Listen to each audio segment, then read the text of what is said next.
79T 2458 Learning Corp. Little Red Riding Hood. Take one.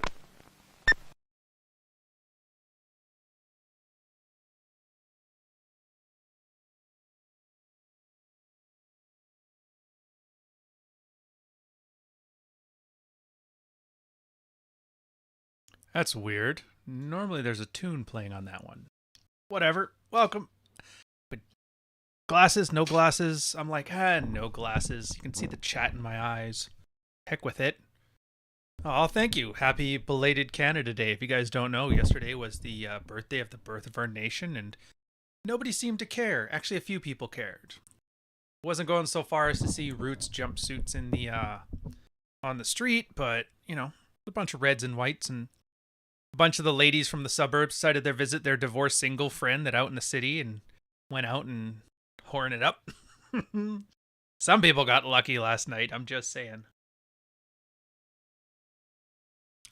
Jeez, can you be... I don't even know. How many of these have we done? Do you guys know? Is there anybody here who's been here since the beginning?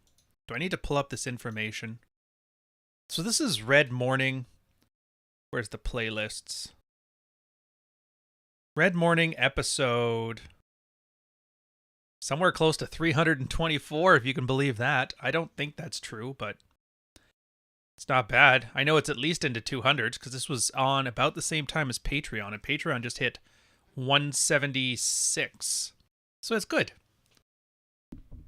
Late over 200. Yeah, it's crazy, but you guys have been here since the beginning. And to date, the award for the only red-pilled content creator, short of Jack, of course, present company excluded, the only red-pilled content creator to make it over 100 episodes that hasn't pivoted to some dumb, stupid shit. So, pats on the back all around. We're still talking about sexual strategy. We're still talking about positive male identity. We're, for the most part, staying on topic because, and this is going to be a secret, it's going to be a secret between you and me. There is a thing about content creators that you may not know. It's that most of them aren't talented in things. Like, they don't know how to do anything other than get attention. And so that's why they all kind of devolve into the what's the newest thing in the news, because they don't have the creative wellspring to come up with topics, to come up with shows, to come up with things to talk about. And so they eventually need the news to tell them what to talk about. And unfortunately, you make yourself very good at, you know, wacky tube or flailing tube man, whatever the meme is. But you're like, crap, now I have to follow through with something. I got nothing. All right, let's talk about Johnny Depp for the 500th time, you know?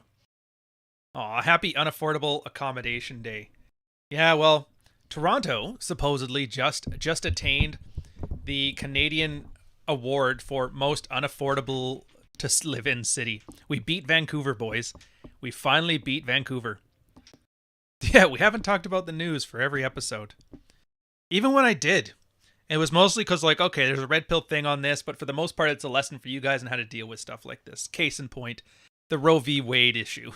I was like, oh man. Having said that, with the engagement that one got, I'm like, I should have done that. I should be talking about the news. It seems to work really well. Because I guess most people, when they want to hear, I want to hear my brand who's got nothing to say talk about the news. And they're like, you know what, I'd like to listen to 10 more of those guys do the same thing. I'm hoping it's because you just leave YouTube on and let it run. But Jordan Peterson has a lock on that. If you guys have noticed this, let me know in the chat. Am I the only guy where if you leave YouTube running and you go wash some dishes or brush your teeth or whatever, by the third auto run video, it will always be a Jordan Peterson episode of something. Either podcast, the Joe Rogan, or just one of his things. So, hey, we'll get Misha in the chat. We got everybody in the chat. So as I'm doing this introduction, if you guys don't know, I'm doing the timestamps so we can keep track of things. I am going to touch on what 90% of men, or how did I title this? Hold on a second, make up my own damn title. 90% of men fail this challenge. It's like, what the hell does that mean? Oh, you should have it on autoplay. It's awesome. The amount of Jordan Peterson stuff you can find if you do is just amazing. Just amazing. From Red Men Nonsense to Red Morning. Congrats, Coach. Oh, wow. Bish has been here since the beginning. Fun fact. When I first started this thing, it was, I don't know if I've told you this story before. I may have. I tend to repeat myself. But it was when Rollo and I were doing, and like Rich and John and Troy and Anthony Johnson, if you can remember that far back. They were like, yeah, we got to come up with a show, a little podcast, a way to just kind of keep in touch, talk every once a week and do some sexual strategy stuff. Ended up calling it Red Man Group. Slightly cringe name because it's really close to the Blue Man Group, but like whatever, the name doesn't matter. He did the blow up thing. I was doing Red Man recaps. Because I was like, yeah, it's kind of fun. Just maybe some things I couldn't talk about on the thing. I'll talk about it afterwards. Then I was promised a paycheck, and I'm like, oh, okay. Once the promises come in, it's done. So I made this show, Red Morning. And so this show wasn't actually designed as like, this is to be a thing for a forum for this. It was basically like, I have a feeling I'm going to get screwed over. And boy, oh boy, does it ever prove you right. Don't eat paint, fellas. Don't eat paint. That's how you eventually find the Peterson videos from before he got famous. Yeah, pretty much. 90% of men fail clickbait titles. There's actually a point to that, though.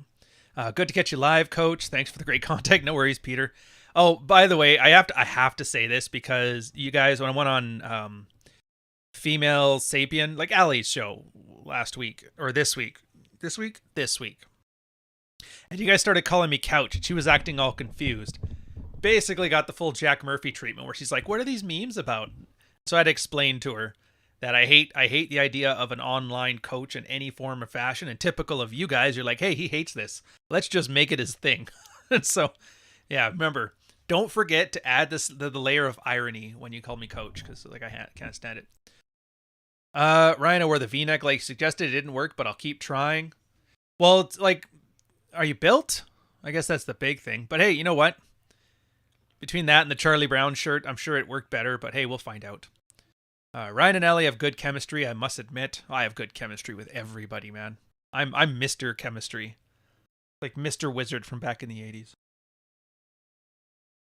I'm not here since the beginning. I only took the time and looked at the Patreon backlog. Oh, I'm surprised, actually. A lot more guys than I figured would, and I'm kind of glad they do. If you guys don't know, the Patreon, it runs through, it's similar to like the subreddits Own Your Shit, but I just call them Q&As. The idea there is guys are learning how to make field reports on their own lives. They're learning how to set their goals, achieve their goals, ping the ideas, whether it comes to work, relationships, whatever. It's fairly straightforward. I don't give like the pomp and circumstance of like war room of masculine excellence and shit like that. But it's nice because a lot of times most guys have similar problems. So if a guy comes in, it's going to get divorced. I'm like, check out Ruben's stuff from these episodes and that. So, but yeah, a lot of people, they don't engage in the new ones, but they're voracious at the 175 episode, 2 hours per back catalog. So that's kind of nice. It's nice to know that this kind of like permanent record of notes is getting some use out there. So thank God for that. Billy's writing a book. Oh, that's always good. White V-neck, always a success for me. Needs some muscle though. Just a little, not a lot. Remember, I'm only like 190, 194, but I got big legs, so. Yeah, I took the time, watched all the cooking videos, read coffees. He's the only sensible person and Carl and I can stand. No grifters of things to sell you. Well, I do have a thing to sell you. Don't kid yourself there. I'm always here to offer single moms. A horrible position that's not my problem.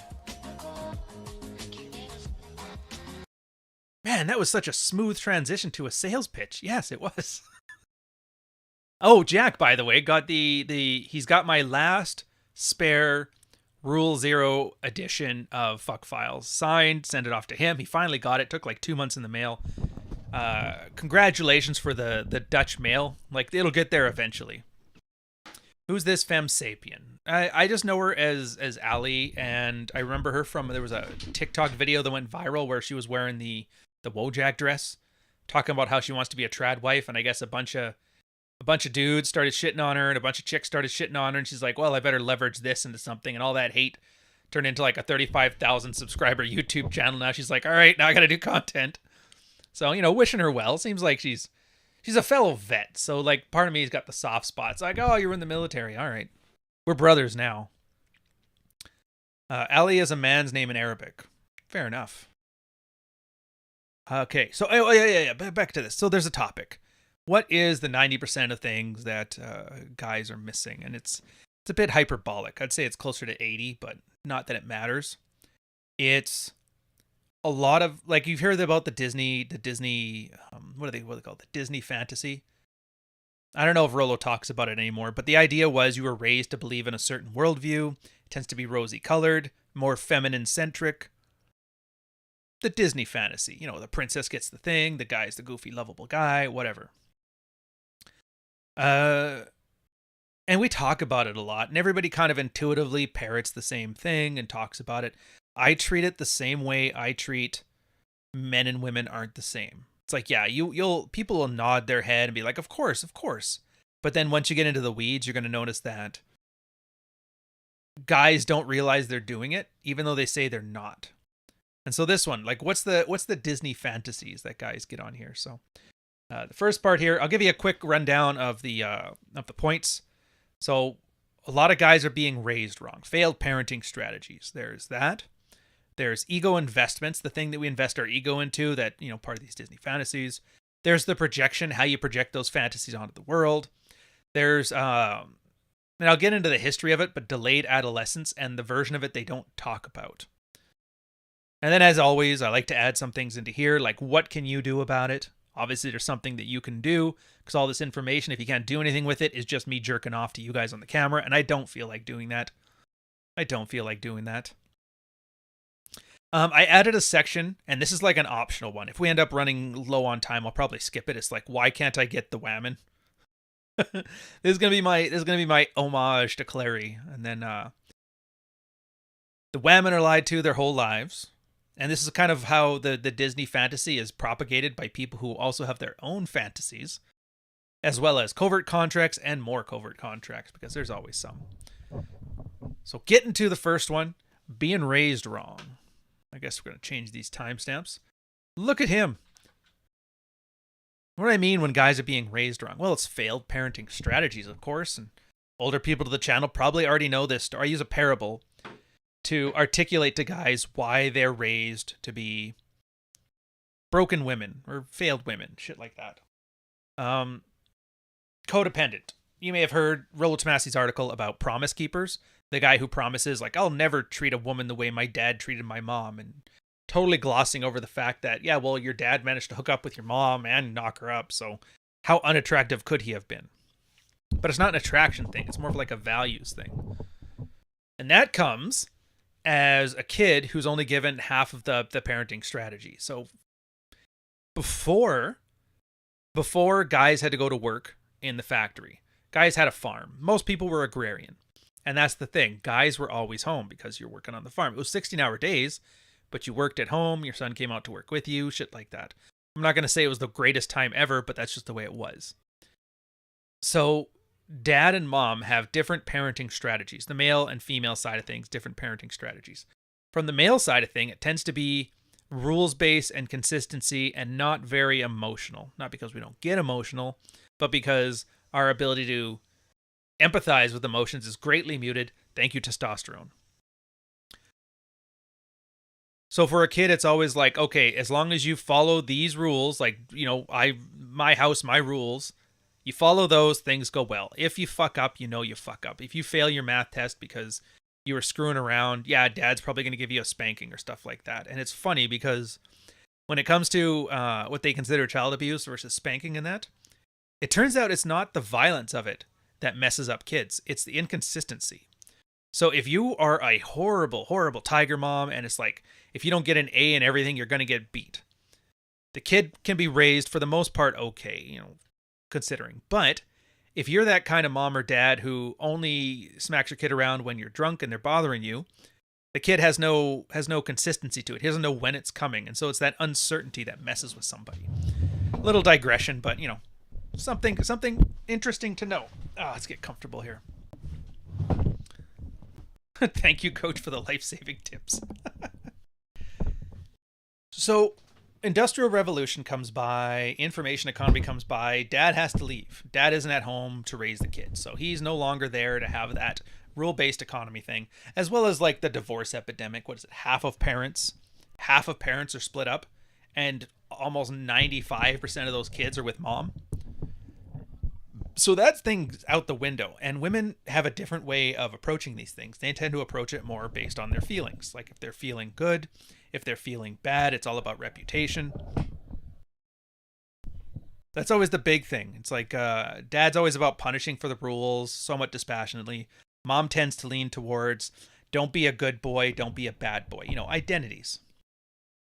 So you get a guy raised like that, and it's inconsistent because everybody here has a woman at home, or at the very least a mom they dealt with. No day was the same. Some days she'd be cranky, some days she'd be happy, some days she'd be tired and not in the mood for it, some days she'd be super manic, some days she'd be super depressed. Every day was like you never knew what to expect. To one extent or another. Even some of the more stable moms, there's more variation. So think of it in aggregate here, not so much like, well, my mom didn't. It's like, relax. So as a kid, you're trying to process this from you want to see patterns. You want to see, okay, so it's like, how do I focus this on rules based? And it turns out you can't, because there is none. There's variables you can't see and you don't understand. So what do? You generally speaking, try to please the person. As long as you're on their good side, everything is good.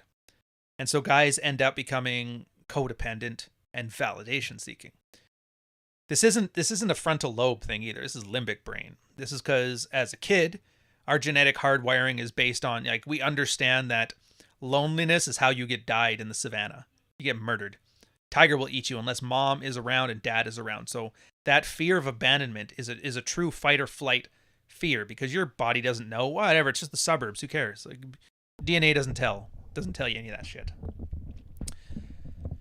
And that's all limbic brain, because we don't have developed brains, so we don't know that we're doing it. We just do it. And then you get older, 3, 4, 5 years old. You've been through 5 years of doing this, and your frontal lobe starts to develop. And here's the thing. Your frontal lobe doesn't develop and override this stuff.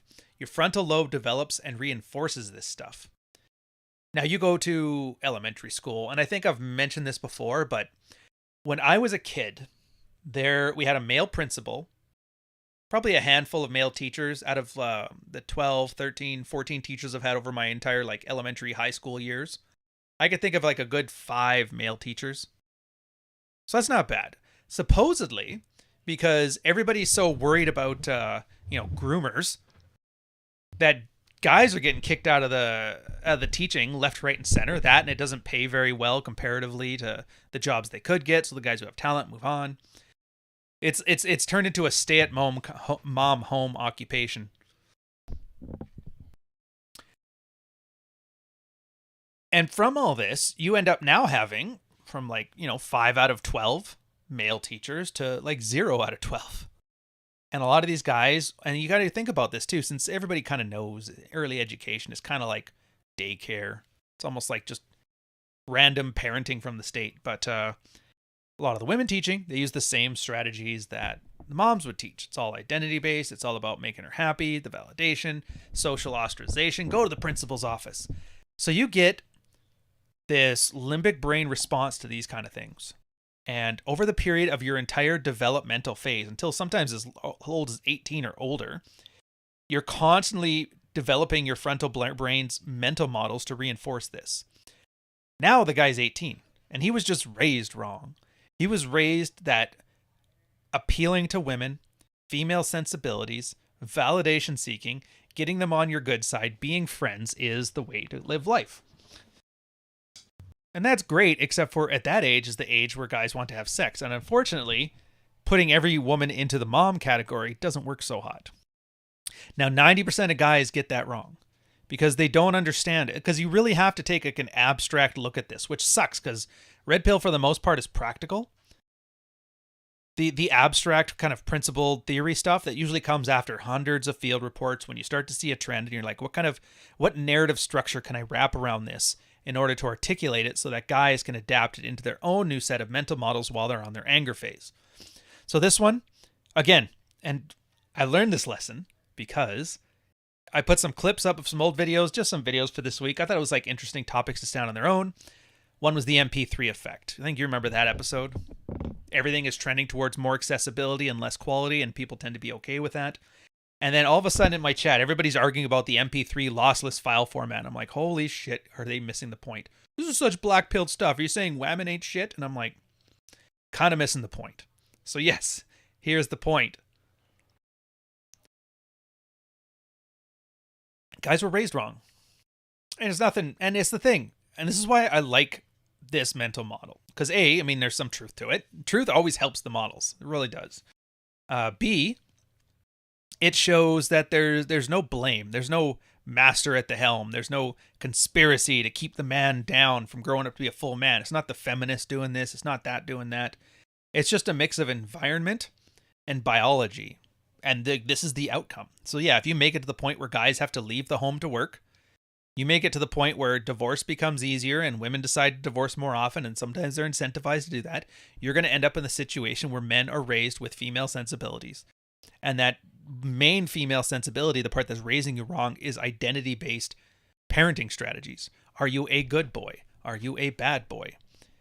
That forces you to become validation seeking to the people that are offering you that. And that's why Be Your Own Judge from When I Say No, I Feel Guilty by Manuel Smith is such a important part of the Bill of Assertive Rights.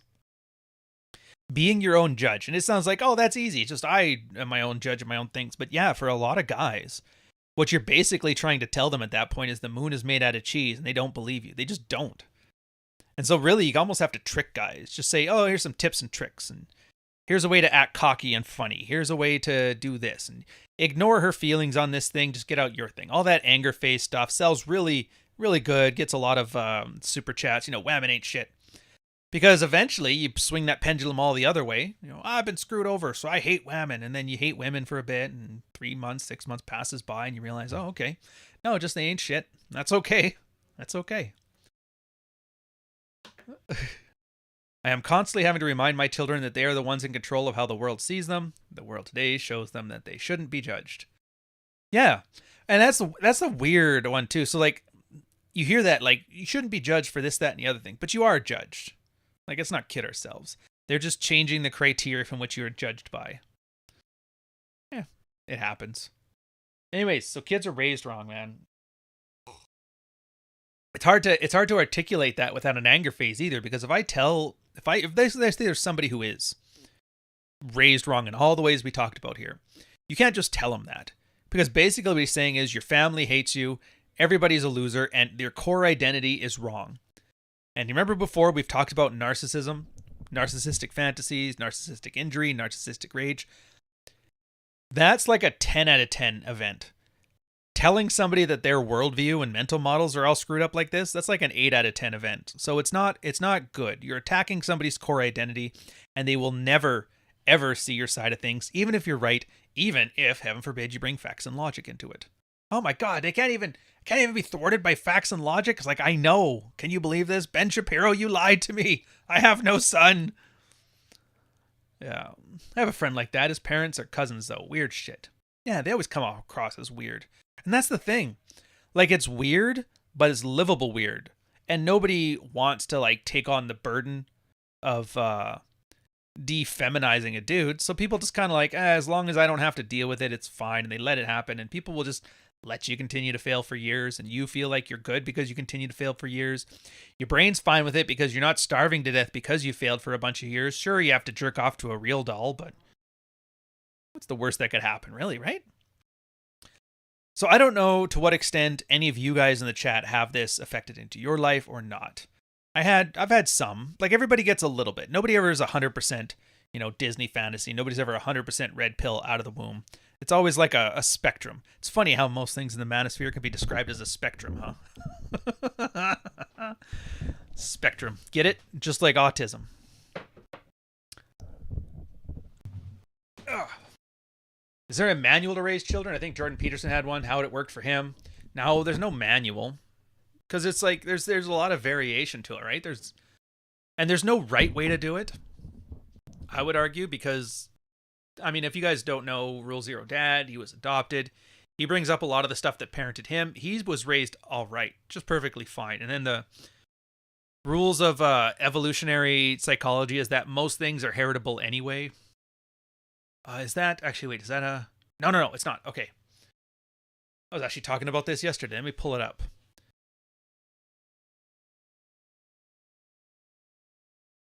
Where is it? Generational pathology, I think. Oh, no. It's actually an old Last Psychiatrist. Parenting the Last Psychiatrist. And it was a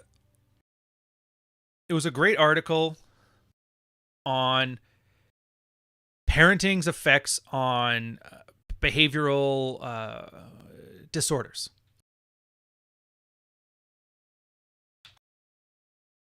Parenting and personality disorders. Here it is. So this is the one I'm going to reference here. I'm not going to go into too much of the science of it because I'm not the best at the science of it. And I'll probably muck up too many terms. And I don't need one of you PhD students in here. It's like, actually, the p-value is 0.06. Shut up. The point of it is, and if you're following along on this one, which you can if you want to, you see there's a chart below that kind of sums it up as best I could. The prevalence of offspring, developmental disorders during, adulthood, and then the types of problematic parental behavior during child rearing. And this is kind of the nice part. Psychology is always good at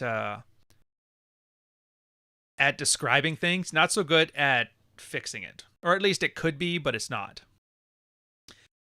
And so if you look at this chart, they actually show a few things. Antisocial personality disorder, avoidant, borderline, dependent, depressive, histrionic.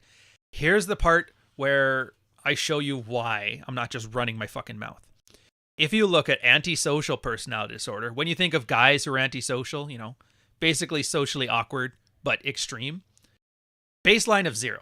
So out of the womb, we are genetically predisposed to be social creatures.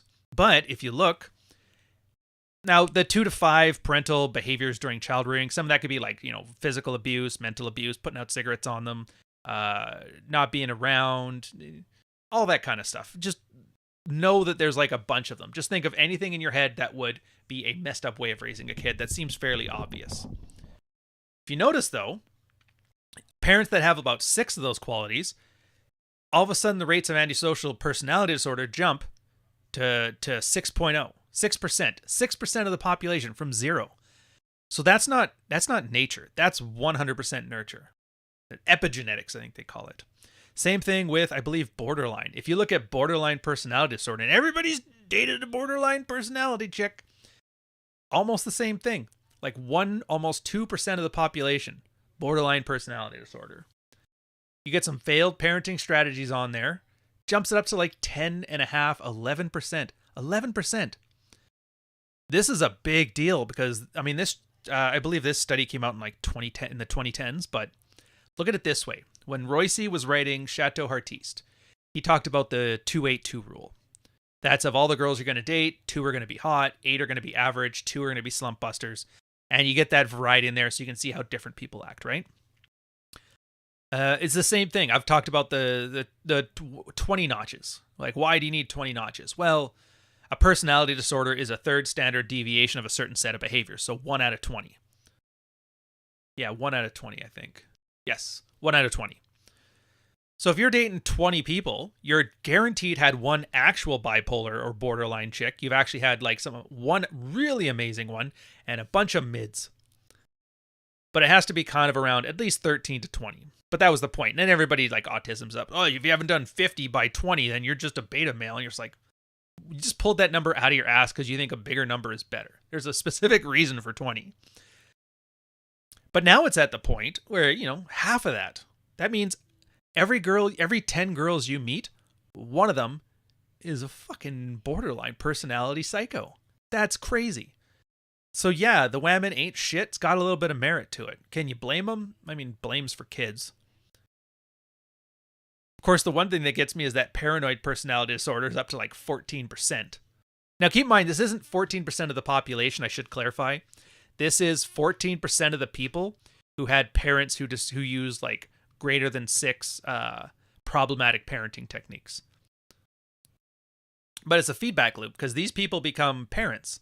And do you think a antisocial personality disorder parent raising a kid isn't going to have 6 types of problematic parenting behaviors? That's all they've known growing up. When I talked about these failed parenting strategies, that's what I mean. Because you're raised, and now what do you do when you become a parent? Well, you just default to what you were taught. And then you act the same way. And that's why you get this generation that has been somewhat feminized with failed parenting strategies, raising a second generation, which has increased failed parenting strategies, which raises another generation. Now, here they only went up to 6. So back to antisocial personality disorder, it went from 0% baseline. If your parents maybe, I don't know, kind of a shitty parent, they only have 2 of those behaviors, it ups to like 2%. Then that generation, maybe he's got 6 because that's all he's known being raised. Now it's up to 6%. And I have no idea if they start doing like 10 problematic parenting disorders, does that increase? Does this flatline at a point? I don't know. The study's not that longitudinal yet. We probably won't know for a decade. I feel very comfortable in just following the trends. So by now, it could be a lot worse than that. Who knows? Dalrock actually talks about it too. Where's his? Not threat point. It's funny. Threat point, whenever I type in Dalrock, threat point is the immediate one that comes up. I want to talk about it. It was about marriage getting worse. I want to pull it up when I say it. No.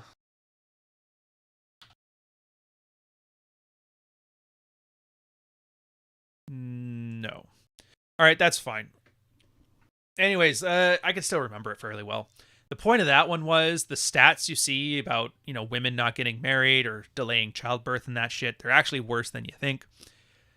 There's a whole bunch of stats, and I'm not going to waste your time with that, but the idea was now the average, and this is older, this is like, again, 2010s, the average age that a woman decides to have kids is 27, up from 23 in the 1960s and 70s. I may get the numbers slightly wrong, but the gist of what I'm getting at is true here.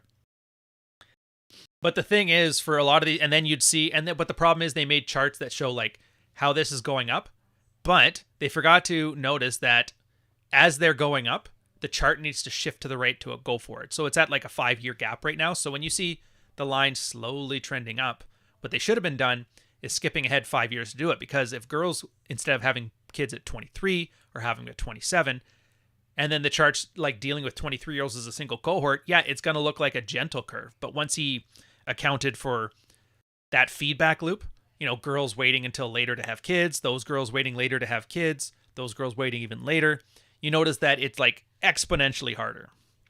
And so, yeah, this is where all those complaints come from, where guys are like, whamen ain't shit. Now, what do you do with that information? There's a lot you can do with it. Basically understand that you need to have very strong expectations. I think I articulated this very well in previous podcasts, but the world's not going to make sense, and that's okay. It makes sense when you think about it. Okay, feedback loop of failed parenting strategies due to changes in the environment that we haven't adapted to. I can get behind that. Shitty women raise more shitty women, and now we're at the 3rd generation of shitty women, and we're the 3rd generation of shitty men that were raised as women, so everybody's kind of a bobblehead fucking around and nobody knows what to do. All right, I can get behind that. So what do I do about this stuff that makes no sense? Like, every girl I meet, there's a good chance she's borderline. Yeah, well, no, but when things don't make sense, just shrink the world. Shrink the world until it does, and it always comes back to the individual. It's just you. Well, how do I make women, blah, blah, blah? How do these guys are like, I want my perfect woman to have, and they have a shopping list. Literally, Royce's 427 bullet point shopping list of what they want in a man. Applied to men. Do I have that? I know I got it. Come on. 427 point. It's not the name of it. Oh, well. I remember that one too. So that's funny. It's that girls have these giant shopping lists of things you have to have. And he noticed like all of that goes away when you're in front of her running game. All that list is just nice to haves, but in the real world, girls sacrifice it all the time because they just feel it. And unfortunately, guys are acting that way now, which is kind of ridiculous. Kind of ridiculous.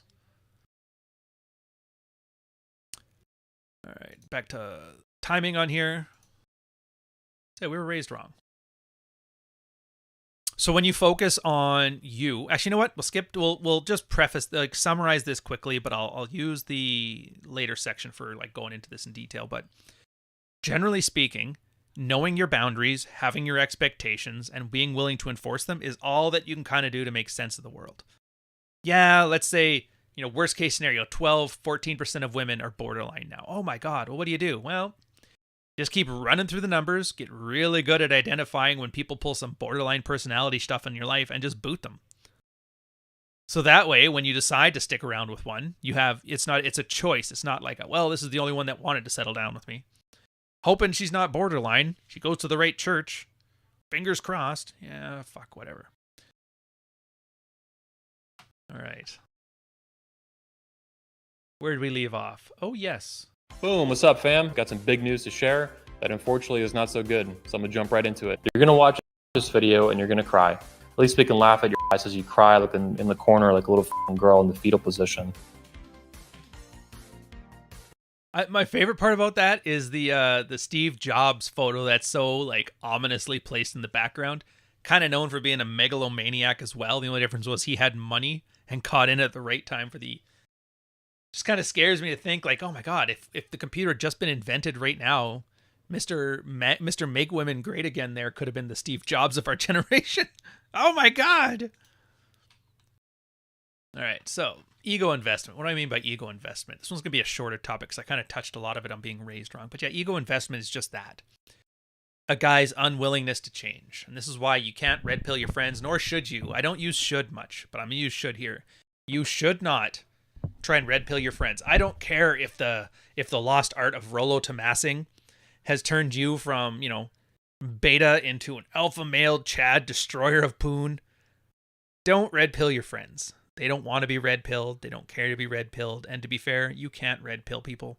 They have to red pill themselves. They just do. You can't proselytize. Which is weird because I can't remember, was it Jewish? One of those have the same idea as that, like, there's no missionaries. You show up or you get out of here. We're not taking applications. You know what I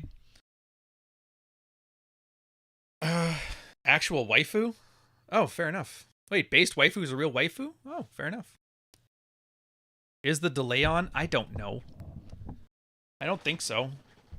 It's been the same settings that I've had for the last 2 years, so whatever's here, it's still here.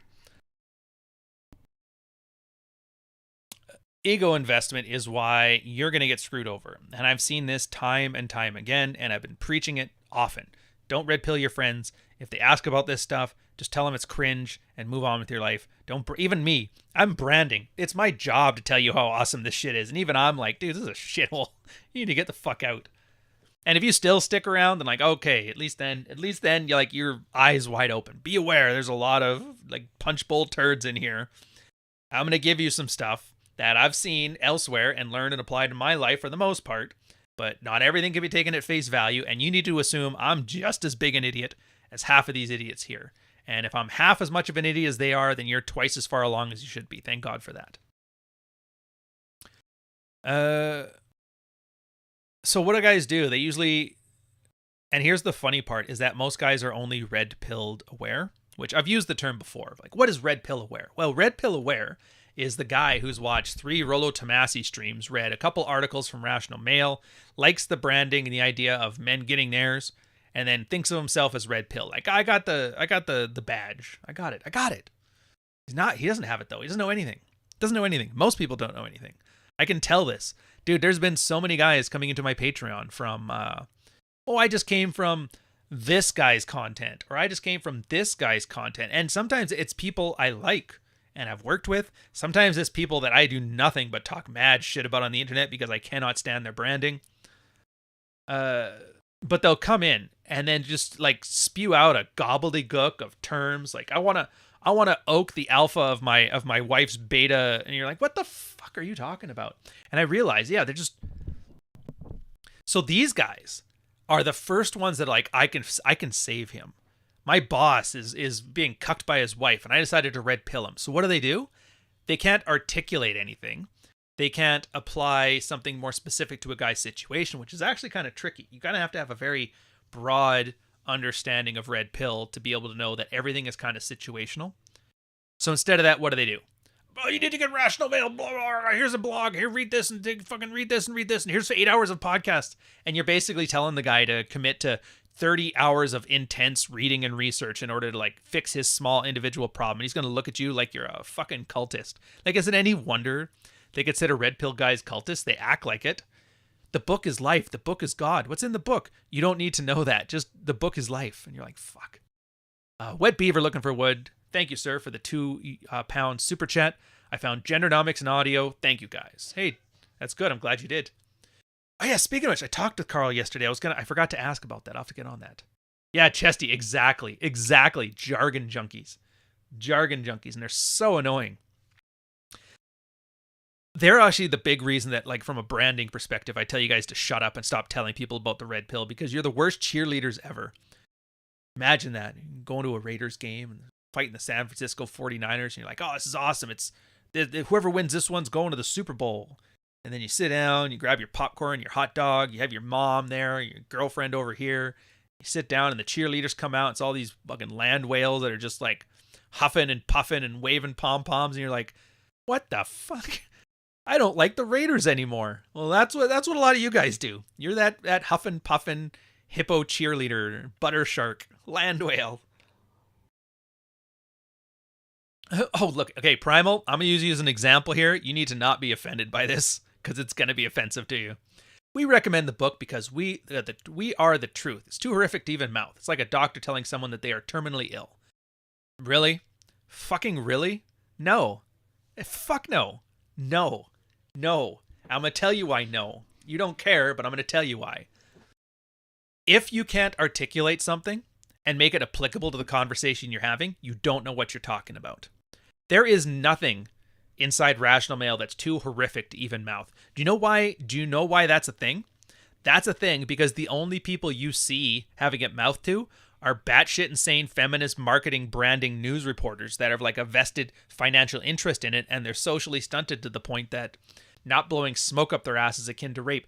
You mean to tell me the same people that thought the Canadian truck convoy was a terrorist act of insurrection also think that Rational Male is horrific truth that's too horrific to even mouth? Like, fuck out of here, man. Dude, I talk to real life people that aren't even on the internet about this stuff. I may change it from using jargon to using plain English. Men and women, they're like, yeah, that makes sense, of course. Oh, I never thought about it that way. Sometimes a little pushback on some of the details, but, you know, nothing's perfect. Maybe I'm wrong, maybe they're wrong, who matters? But yeah, this is not horrific truth to mouth. The problem isn't the horrific truth of it. The problem is the speaker is a tard. That's it. I have a buddy having marriage problems. I don't sit here and tell him everything from No More Mr. Nice Guy and all that. Sometimes he'll have a specific thing, and I'll possibly mention something that's kind of like to do with a covert contract. It's like, I don't know, man. Just seems weird if you do this, expecting her to do that. She never does it, so you always get resentful, so why even bother? Sometimes it's a little thing like that, but here's the difference between that and the infamous truth that they don't want you to know about. It's that you're actually listening to the other person. The other person is not just a billboard for you to spit out whatever, no offense to Rolo, you know I love the guy like a brother, but this is where Rational Male is like the truth and the way, and you're like, you're talking to your friend over a beer, man. Why do you have to sound like a goddamn Amway ad? Yeah, go for it, Jack. Post the link. Ryan is just a frustrated YouTuber in a fake t-shirt who's obsessed with the 80s aesthetic. No, it's a real t-shirt. It's not painted on. Oh, wait, Steamboat Susie, I saw you. You've been talking shit in a few chats, so we're just gonna wish you well, sir. There we go. I should have warned you guys, too. This is, I take a lot of pride in, like, a switched-on group of guys in the chat here. I call them, like, tism-free. So, yeah, I'm not big on autism in here at all. Like, guys need to learn, that's fine. If you don't want to learn, that's fine, too. If you just want to watch it for entertainment. But, like, just sitting in here shitting up people's chat experiences, I'm just not for that. Anyways, yeah, ego investment. So that's a big thing. So you're taking a guy's entire life experience, his entire set of mental models that he's built through his entire life, and they may not be ideal, and he may know they're not ideal, but they're good enough. He's not dying in the street. And then you start rambling on about him like a zealot, and you wonder why nobody's getting anywhere with this. That's why nobody's getting anywhere. Nowhere. I don't know. How can a shirt be fake? Yeah. So you realize people want to think what they want to think. And the only thing that's going to stop them from thinking what they want to think is an anger phase. Something that slaps the wife goggles off their face. Something that zeroes them out. If you guys don't know what these terms are, here's a quick little red pill thing. Guys are aspirational lovers. Women tend to be opportunist lovers. What that means is if you've been sleeping with that 19-year-old and you marry her, you have a bunch of kids, you're now 45. In your mind, you look at her and you don't see the 45-year-old mother of two kind of naggy. You see that hot 19-year-old you used to sleep with. That's how aspirational we are. That's why women can stay married for a lifetime, because otherwise, once they hit 30 and hit the wall, everybody like, I'm out of here. You got too ugly. It's not quite pair bonding, because it's just the way the guy's brain works. Our brains adapt to the girls in front of us. Thank God for that. That's why you always hear those nice feel-good stories of, oh, we've been together for 50 years and she still looks as good as the day I met her. He's not giving you an Oprah line. He actually believes that. Those are wife goggles. A bit hyperbolic, but you get my point. And it takes a pretty heinous act, literally zeroing a guy out to slap that shit off his face. Cheating on him's a good way. Berating him, henpecking him for extended periods of time. Dead bedrooms. Basically, once it gets to a trauma type stage. Fake shirts come from pods. They are among us. Husband goggles. I don't know. You have to ask a chick about that. I don't know about husband goggles. Hypergamous best options as far as I can get it, because that's really what applies to you. I'm not big on like female sexual strategies because I'm not a chick, and nor do I claim to coach them. So yeah, you're in this situation now where guys don't want to hear it until their brain starts creating neuroplasticity because it's hit a fight or flight response. When it's there, if you really need to help your buddy, that's kind of the time to do it, because that's when he's open to it. And even then, he's going to be angry and pissed off. And that's kind of like, that's the, when it comes to ego investment, I'll end on this point. Here's the one thing about ego investment that sucks the most for guys.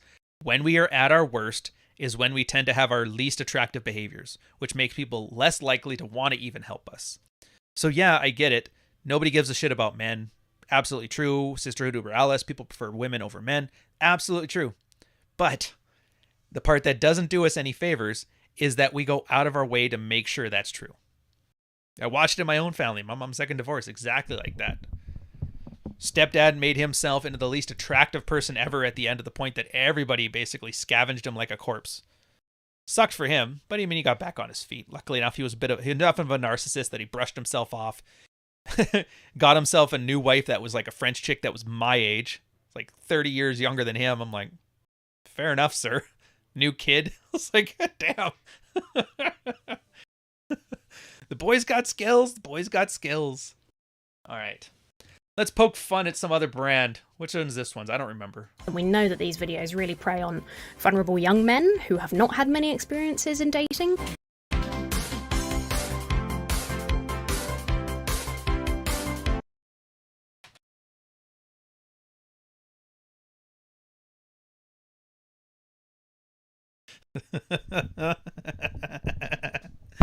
Oh, that goofy broad. I'll never not have fun with that. Never not have fun with that stuff. What can I say?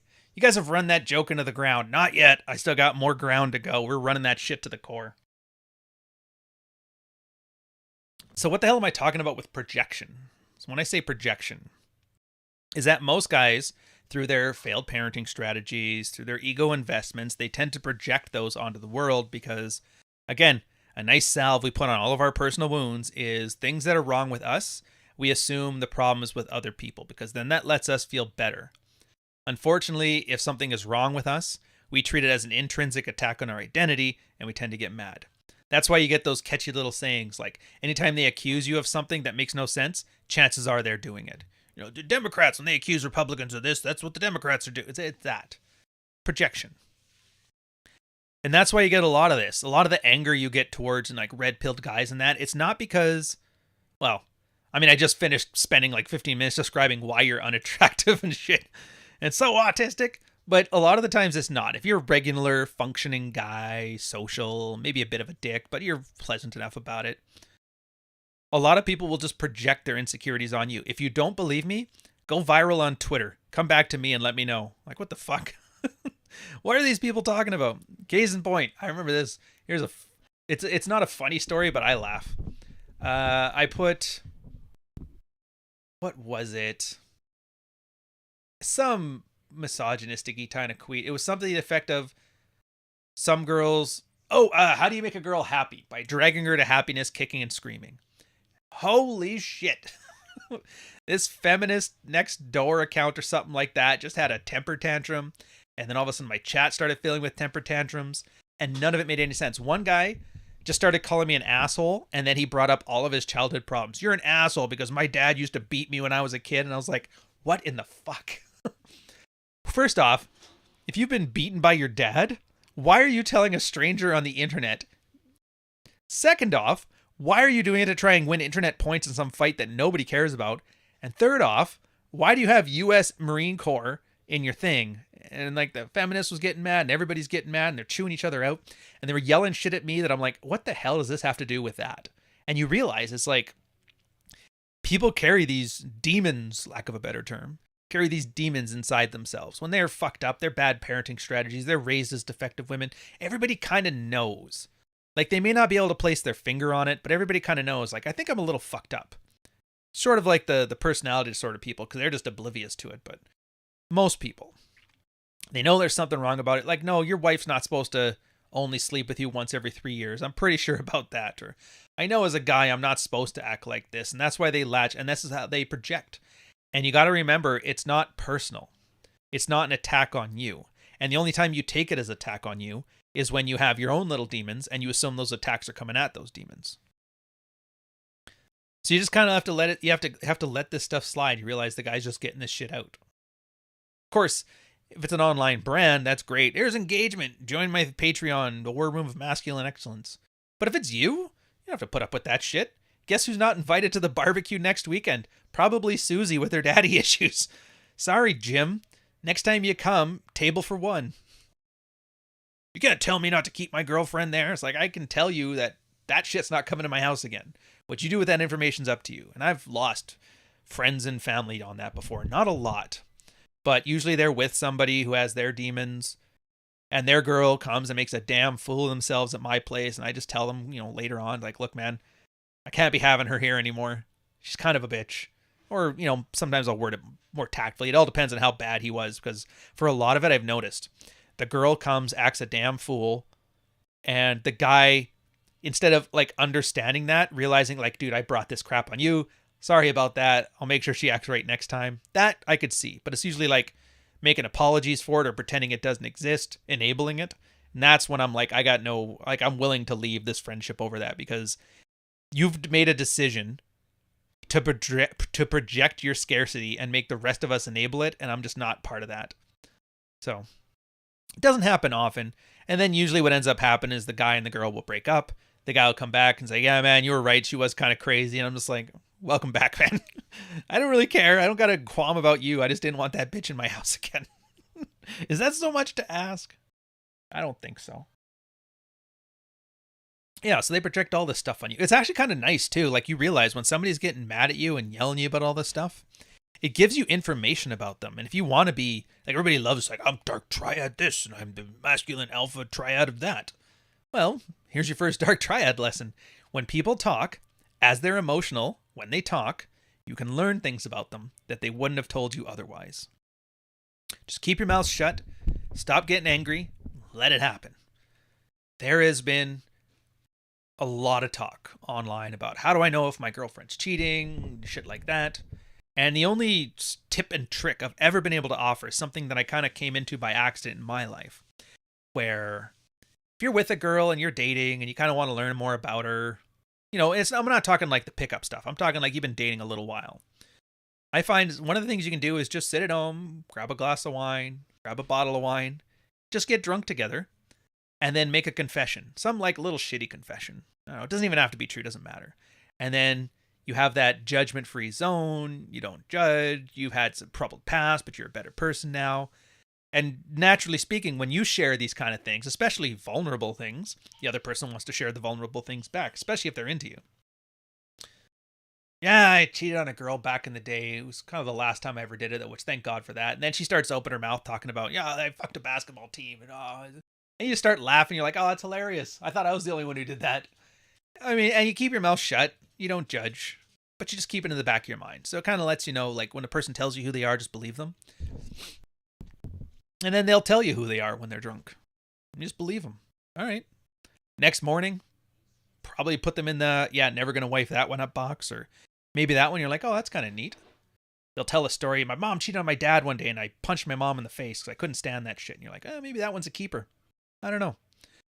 And I know you're not supposed to pay attention to what women say and you watch what they do. And I agree with that to an extent. But this thing about like those drunken impromptu interrogations is that they're a nice little helper.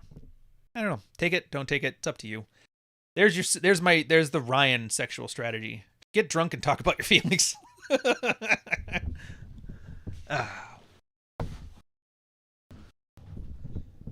All right. Where did we leave off? Delayed adolescence they don't want to talk about. Ooh. We're going to save that for the hour just because it's easier to type all the zeros as opposed to a bunch of fives. So we got 4 minutes. Let's banter.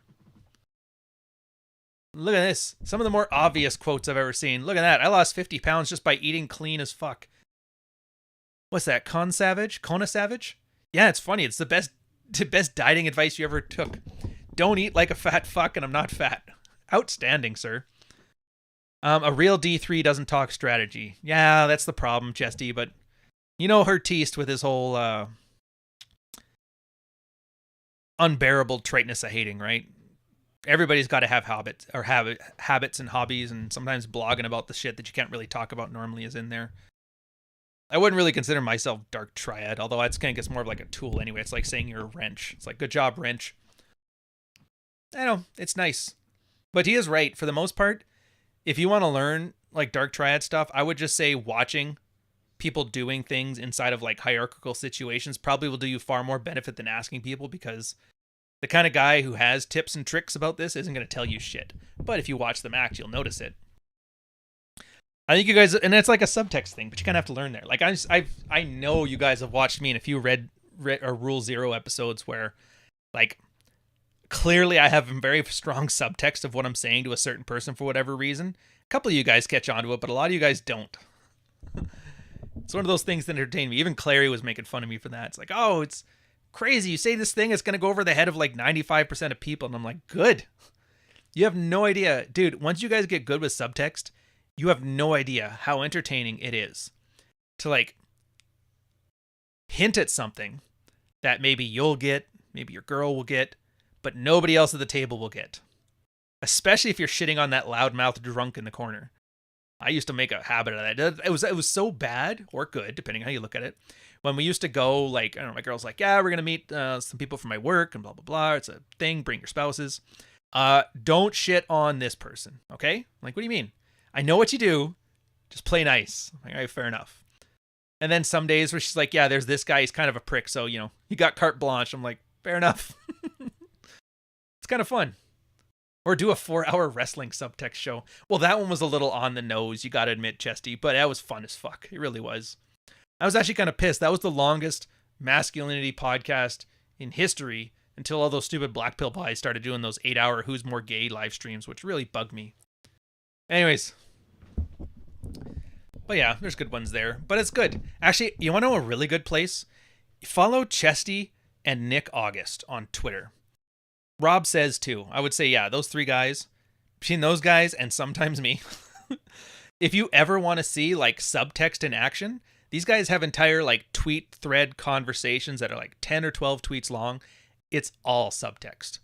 And it's nice too, because like nobody gets them.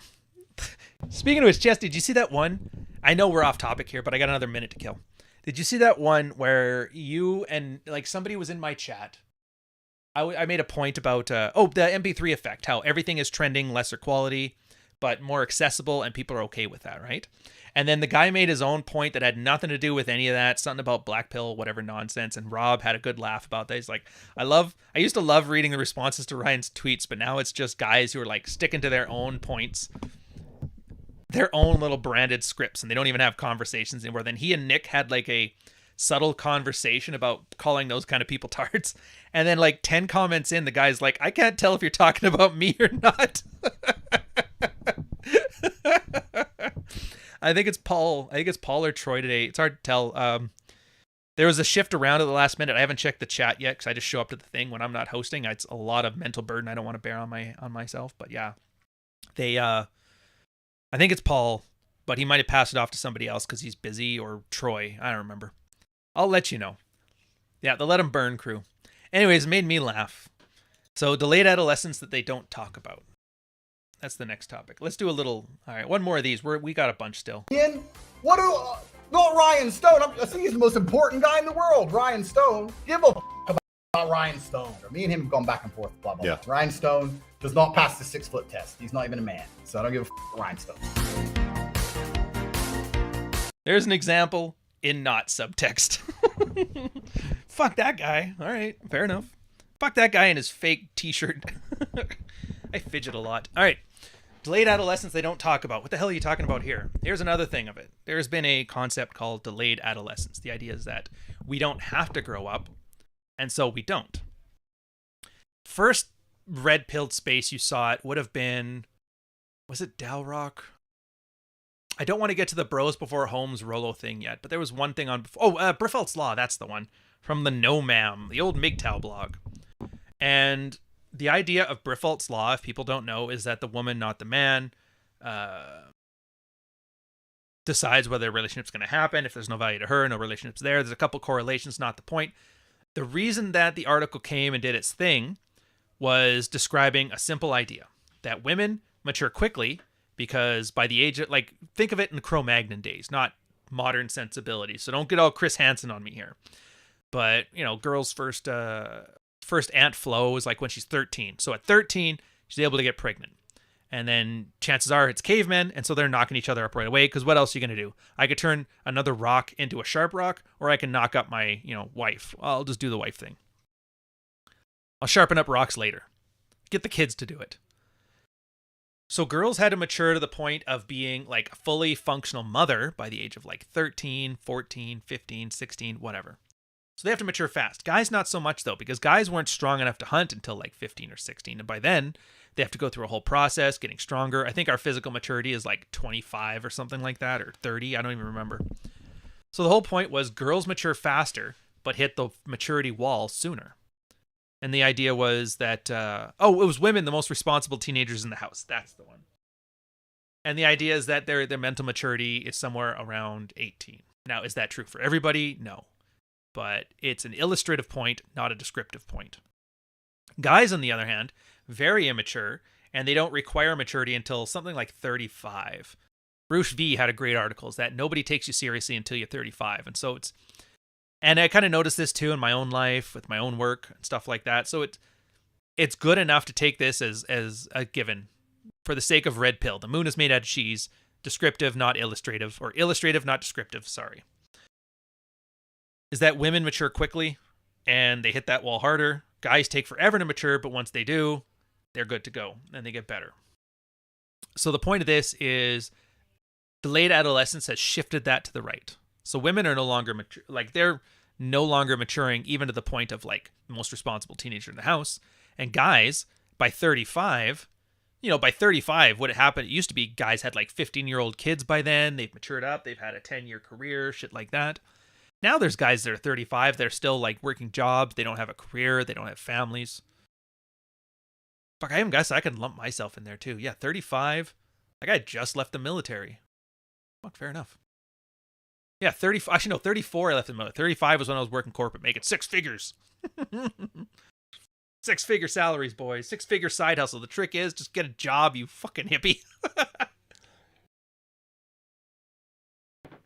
And it's not like because we are lesser people than the greatest generation and shit like that. It's just because we don't have to. That's it.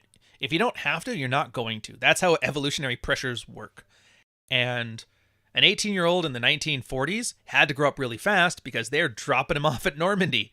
All right, son, yeah, you're a man now. Here's your rite of passage.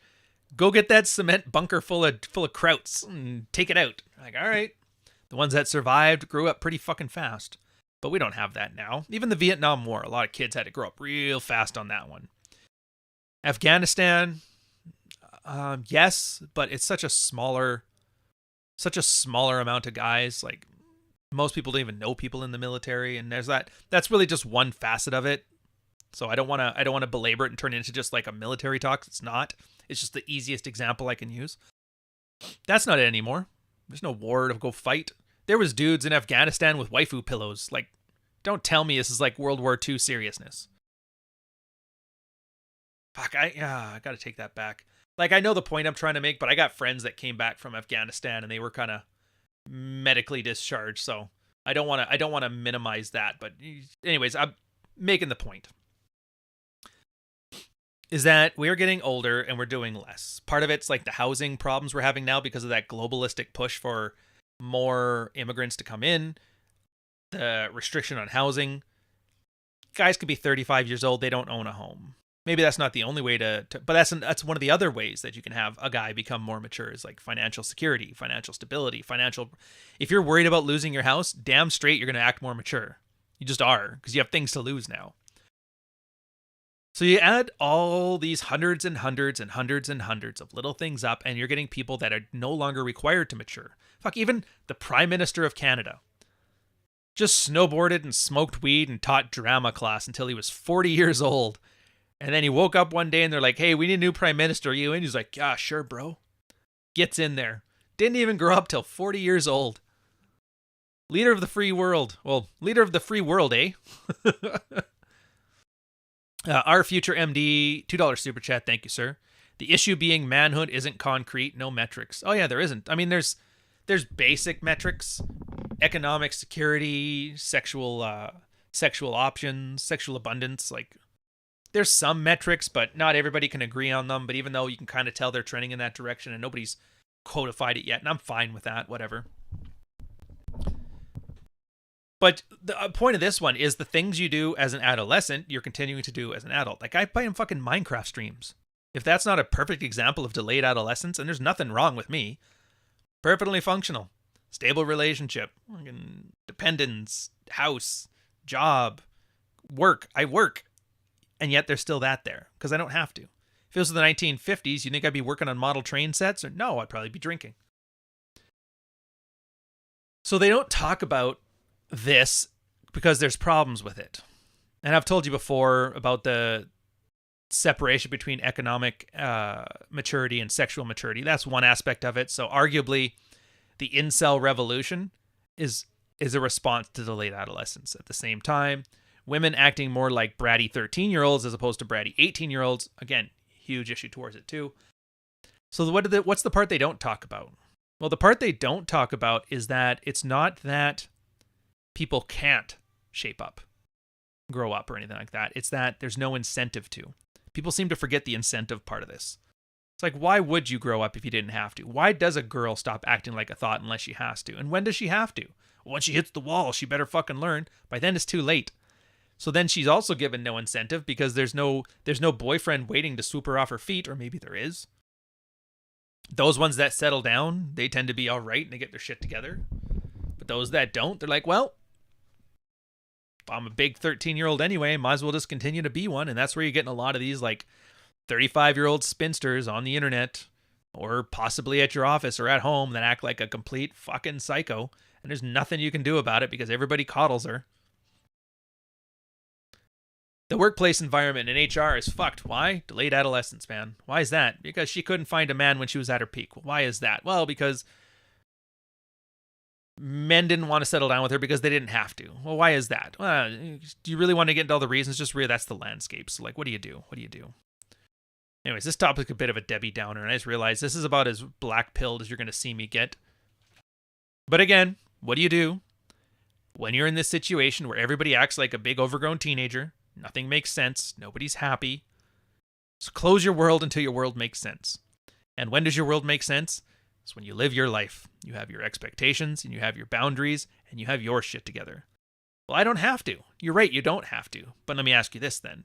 In your delayed adolescent, to whatever extent you have it, are you content with life? Are you happy with life? Is there anything you're left wanting? If the answer is yes, well, there's your incentive. If the answer is no, well, just fucking play your Minecraft on the weekends. Who gives a shit? Do what you do. And I think Base Waifu's kind of got the point. I guess the takeaway from this isn't whamen ain't shit. It's just that the environment ain't shit. And this is how people adapt to it. But I will say this, and I know this from personal experience. My sisters, I got 3 sisters, horse girls, because we're raised on a ranch. And you guys know all the stories about horse girls. I'm here to tell you, you guys don't know the half of it. It's not so much anything other than, like, they can break a 2,000-pound animal. It's like, what the fuck are you going to do with your pleasant disposition, sir? They're just vicious, and they stomp on weakness in men. And it's funny because for the most part, all of them have settled down with a nice man, but it's the same kind of nice man, which is funny. It's a guy who puts up with zero shit, completely stubborn, unwavering in his sense of not putting up with that nonsense. The first guys ever to tell them no and really mean it. And they both are they're like, I'll keep this one. They're all still together as far as I can tell. 3 sisters, how are you not black pill? I don't know why would that black pill you? They taught me more about drugs in the party scene than anybody, man. If anything, I should be thanking them. Although my sister was a horrible wingman. I'll tell a story another time, but like the one part of what I was remembering is went down to Kelowna to party with her. We ended up at a Hells Angels party, but before then, there was this chick I was picking up on the dance floor, and the kid was hitting on me, and my sister was so happy to see that, she ran over, put the girl in a headlock, and wrestled her to the ground. And then the girl ran off because my sister, it was a stepsister, so she's white, blonde, blue eyes, tall, thin, and then there's me, stocky, dark skinned. You see the thing here, and everybody kept thinking it was my girlfriend. It's like, no, it's my sister, you fucking weirdos. Yeah, it wasn't even violent. She was just happy. So yeah, horrible wingman. But yeah, it's not gonna blackpill me. I thought it was funny. You really like Oxygen not included for a game? Yeah, it's on the list. I asked you guys before about a list of games that you'd like to see me play on the stream, and you gave me a list of 30. I'm slowly getting through it. I've done 4 or 6 of them already. I did the Kerbal Space Program, Carrion, something with Party Hard, I think it was called, and another one where you're a mass shooter. Most of them I don't like. Some of them were okay though. Cuphead was another one you recommended. Y'all want to see Super Seducer? I've already done Super Seducer, sir. It's unfinishable. I made it to scenario 2 out of 3, and I rage quit the game because I was yelling at the guy for such horrible pickup. I was like, I can't do this. I can't do it. Yeah, all right, well, it was get off of that. So yeah, delayed adolescence you don't talk about, and that's just it. People don't mature unless they have to. Here's the thing, though.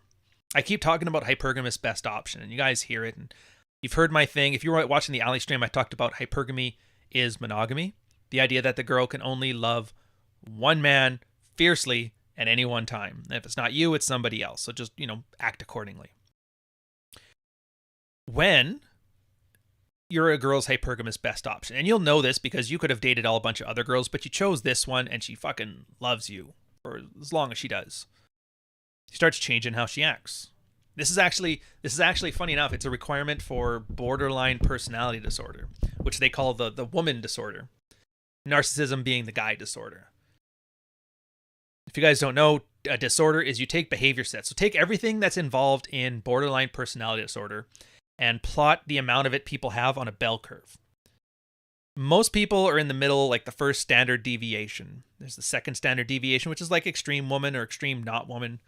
And the third standard deviation, draw a line right there. Everything worse than worse than the second standard deviation in that third deviation and beyond, which is 5%, less than 5%. They call it a disorder. That's the easy way to define it, simply put.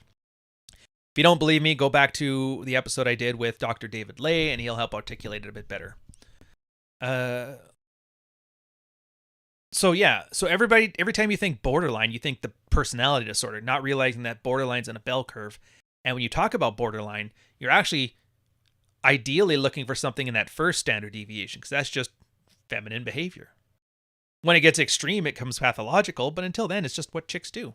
And one of the things that borderlines do is they mold themselves to be the perfect woman for that guy. You're like, oh my God, this one's amazing, perfect, everywhere. Yeah, that's how you get hooked in. But for a normal girl, she just starts to like the things that you like. You're Rolo's a San Francisco 49ers fan, so his wife's a San Francisco's fan. And it's not, I'm doing this to make him happy. It's that she kind of tricks herself into actually liking these things. So it's truly a likable thing. There's been some old Uncle Vaz posts about how girls don't have hobbies. They just have the hobbies of the last man they fucked had. That's why if you see a girl that's into cool hobbies, thank the last guy she was fucking, because that's how she learned them. So if you want a girl that, I need a girl who's not acting like a petulant teenager all the time. Well, yeah, like get your shit together, have some boundaries, tell her no, and you'll be surprised how many women straighten the fuck up. Because now they have a reason to. They have a reason to change their behavior. It's because this man, who's my hypergamous best option, and they don't word it that way because they're not autistic, but this is for you and me. Shh. Between you and me, we could talk autism here. It's a safe space. This is my hypergamous best option, and he doesn't like it when I act like a raging bitch, so I'm not going to act like a raging bitch, because then he's happy, and through him being happy at me, that makes me happy. Isn't that validation seeking? Aren't you not supposed to do that? Well, guys aren't supposed to do that. Girls, feel your boots. Validation seeking's hardwired into their DNA. If they didn't have validation seeking behavior, guys would never get laid. Cal Marlin, thank you, sir. $5 super chat. I'd love to see you play Pulsar, Lost Colony with the other guys. I will remind me again next time we're on a stream. I'll add it to the list because I don't have I have the other account open right now, so I can't add it. But I will. And then Michael V, $5 super chat. Thanks to you, Ryan. 2 years in, I got my horse girl wife in line. I usually still lurk here while working Saturdays. Well, thank you very much, sir. Also a horse girl. Look at that. Everybody always says to watch out for the horse girl. It turns out they're just like, they're the litmus test. Can you hold frame against the bitchiest person on earth? It's just like a horse. As soon as you break it, the horse will love you, but it'll buck anybody else. But good for you though, Mike. And then JD, £2 super chat. The art hoe is an experience every man needs to try. Well, every man needs to try all the experience. Tism talk with Ryan. You guys are killing me. You're killing me with my fake ass shirt. Why would you call this a fake shirt? That's what I don't get. This is like literally, is it? Okay, it's a white V-neck t-shirt. It's the most generic shirt that exists. Look at that fake ass shirt. I don't know what to tell you, man. This is the vanilla pudding of shirts. I almost missed that guy that I booted from the channel. Actually, I don't. All right, so we're doing pretty good for time. So I think we got time to chuck some more shit at somebody. One of the guys who ran the Red Pill channel sent me a message. I actually appreciate that you took it from an idea-based perspective instead of ever resorting to personal attack. Like, if this movement is actually going to be dangerous, do we need to understand it so that we can take it down? I knew going into it that this might be a hot mess. I'm not going to have those guys back on my channel again. Absolutely not. In fairness, I don't think she actually hated me. Maybe Rolo, but not me. But her audience was rebelling, so she had to. That was a work thing. It's just business. Just business. Fuck, nailed himself a horse girl. Hey, I wonder if that's, is that Derek? If that's Derek, what's up, brother? Soon to be brother. Oh yeah, what can you do? So yeah, the next part is like, what do you do about all this stuff? That's one of the things that bothers me the most about red-pilled content on the internet. It's mostly that, tards are on the internet talking about it and they don't know what to do because they're 28, running their mouth about how, bro, you need 50 chicks, 6-figure salary, grow your dick. What else do they tell? What else are you told to do online by loudmouth pieces of fucking meat? Dragonfish, 8 SARS, now show Autism Sunday. Every day is Autism Day if you try hard enough.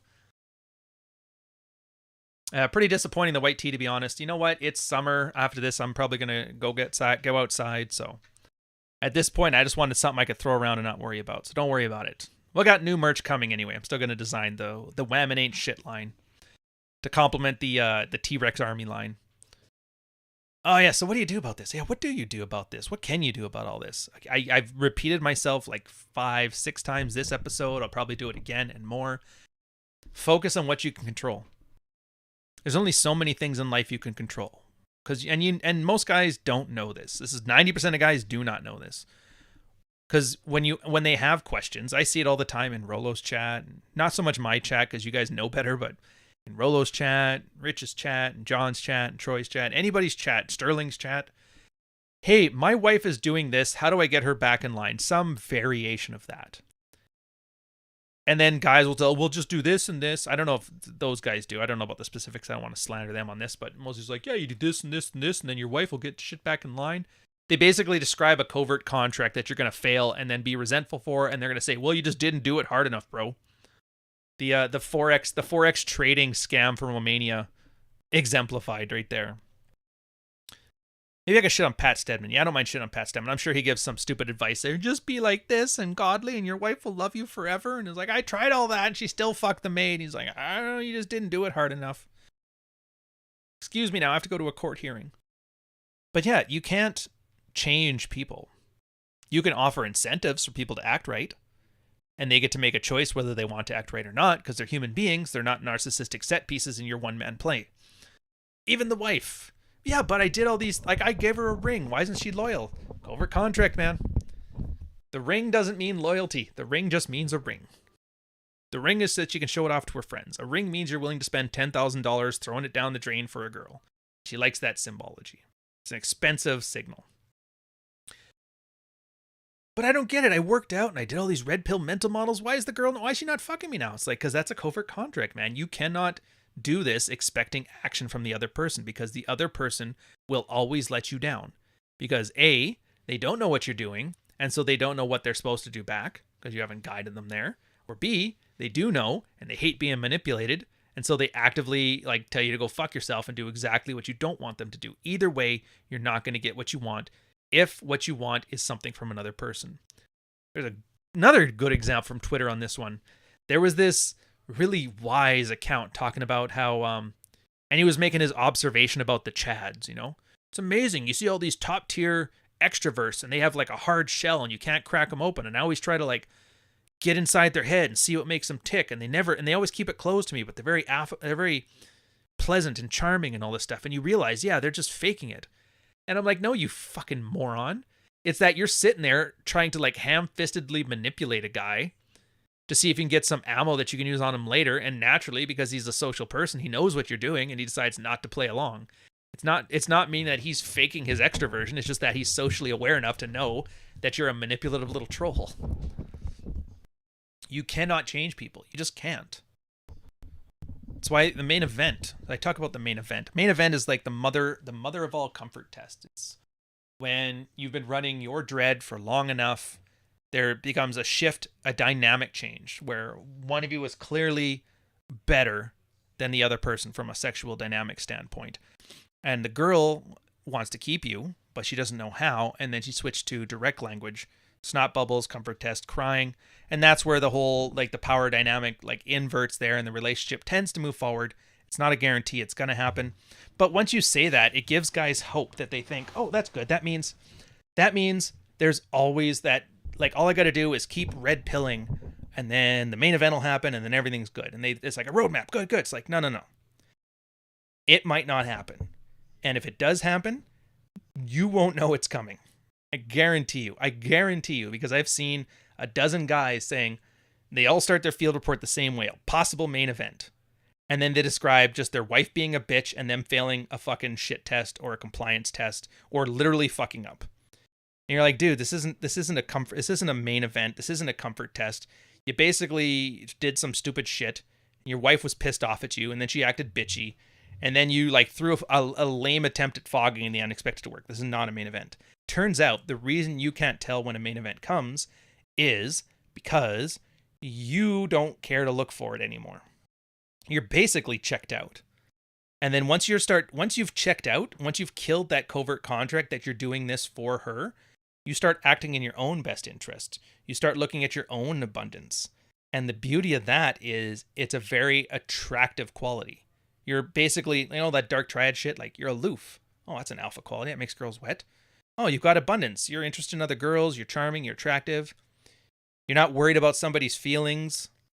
Like all these little attractive qualities, they all just kind of come together. Cardinal rule of relationships: whoever wants the other person the least has the most power. Well, you've checked out, so you want her the least. And it turns out then, and this is the funny part, it's like only then, when the guy is checked out, he's done, he's doing his own thing, he could care less what she does, that she fights to keep things going. And a lot of guys get mad. It's like, why weren't you doing this at the start? To which I would respond to that with, well, why weren't you doing this at the start, sir? 90%, like 80% of the time too, those guys are like, all right, the wife's acting right, everything's good right now, you can come back in, brings him back in, they do the relationship, he does his own thing. they tend to move on pretty happy. I haven't had a long enough timeline. There hasn't been more than like 10 years now between those situations. So I don't know. Maybe in 15 years it fucking goes to shit again. Who knows? Sometimes the guy, he's not mad. He's not mad at her. It's not your fault. You're just doing what you did. I was unattractive. Like, I get it. And then she acts right. And he's like, I don't think I want this to work. And he decides to move on anyway. And that's fine. But that's when you realize, like, you don't have to do anything. You don't. In the same way that you can't expect her to change, she can't expect you to change either. And maybe she offers the perfect setups. Maybe she's the great blowjob on tap, fucking 6-foot Wonder Woman wife. She got fake tits just for, like, all the things you could ever want, and you still don't want her. It's not bad. It just is. Look, man, it's 15 years in this marriage, and 7 of them are you being a giant bitch. That's great that you've been good for like 6 months, but like, I'm kind of done. And you're allowed. So that's what you can do. Worry about you. Have your expectations. Have your standards. Your assertive Bill of Rights. And I love those ones because there's some like, you don't have to explain yourself to anybody. If you decide that you don't want this girl, even though she's acting perfect, you're allowed to. Why? Because you're the judge. Why would you give her up? She's doing everything you ever wanted to. Yeah, well, I want to go away. So what else do you want me to tell you? Just want a different life. Want to change. She's not part of it. And that's okay. They don't have to make sense. Like, you don't have to give like a reasonable reasons. Like, oh, I didn't want to do her because she didn't meet 8 of my 15 criteria. You don't have to do that shit. You can make a flippant, emotional response as to why you don't want to be with her. She was a bitch and now I'm better and fuck it. It's your choice. There may be consequences to that. It turns out she may have had a point and you are a bitch about it. The I am Steve McQueen effect. I'll tell you that story sometime too, but you just do what you want to do. Own the consequences of what come from that. And try as best as you can to be aware of what those consequences are. It shouldn't be that hard, but it deceptively is. And that's why the Sidebar series is like 70 videos. And I'm probably halfway done that now. I'm probably going to start adding more of those in the future here. Especially once we start winding down the Mids watches. I think they're set to be about 80 episodes altogether. And what's Mids watch up to now? Like 56? Hold on a second, let me pull this up. Wait, you mean to tell me he actually has a roadmap for all his content? Of course I do. Okay, 52. 52 is up now. And I have episodes 4, 5, 6, 7. Okay, so I have about episode 60 in the can. All the way up to episode 60. It's 20 more to go. And I've been holding off on like 48 Laws of Power because I'm like, oh, that's that fucking fan. Like, all the kids ruin that shit. It's like Star Wars. Awesome series, horrible fans. That's what you can do. Appreciate it, Yeoman Stone. Oh, finally somebody got it right. Technically, yes. If I was a HOD, I would be the Yeoman. The Yeoman or the Snack. The hell's a Snack? Senior Naval Communicator. SNC, Snack. Snack was the radio guy, and the Yeoman was the signals guy. So when you're on the bridge, they tended to call you Yeoman. Fun fact. Now, the more you know. I love the way girls smell. I love how they always make sure, by and large, they shower, and they just have an amazing smell to them in general.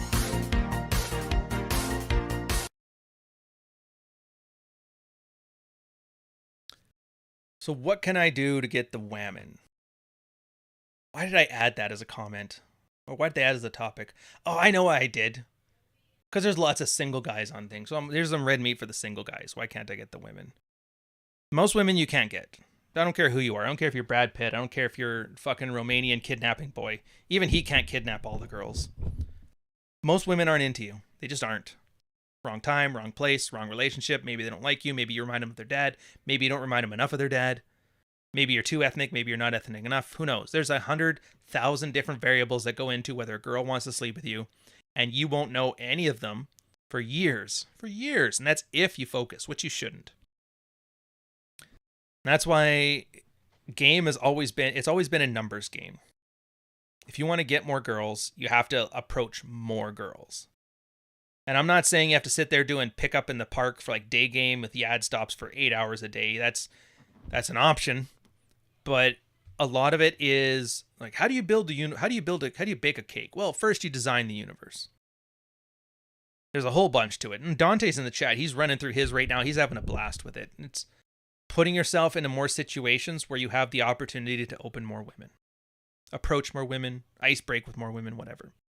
Doesn't matter where you are. I mean, there's a lot of places that make it helpful, and there's a lot that don't. Generally speaking, if you're in a smaller community or a smaller town, it makes it harder than if you live in a bigger community or a bigger city.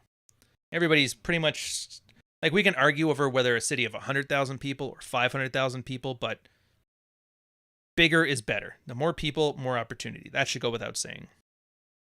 Same thing with when there's more women in an area, there's more competition.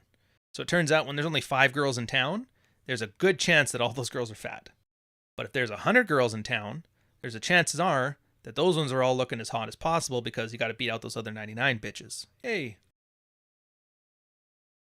Oh wait, we got another sailor here? Wayne Smith. Section leader for Section 6. Yeoman was in my section. Pretty good old cat. Set the watch bill. I'm sure he passed inspections. I didn't have to stand shitty watches. Good man, good man. That's funny. I know exactly what he's talking about too, and I'm like, oh yeah, that makes about sense. Keep in mind, they were the only NCM that had a direct report to the captain. So we kind of had, like, we were forced to mature faster than the regular sailor. And Silver Bishop, 10 euros super chat, another sidebar series. Praying for that up front. Make it as boring and actionable as possible. Well, I mean, it basically will be. It's just describing the sidebar materials. So yeah, I think there's a bunch of other like single posts that I got to add onto there too. So there's a bunch of one-offs. Maybe I can sleep some of those in. Oh, and sweet Jesus, whamen in the chat, am I right? Real femme sapien. There's Ali there, $9.99. We want T-Rex emojis. Oh yeah, that's right.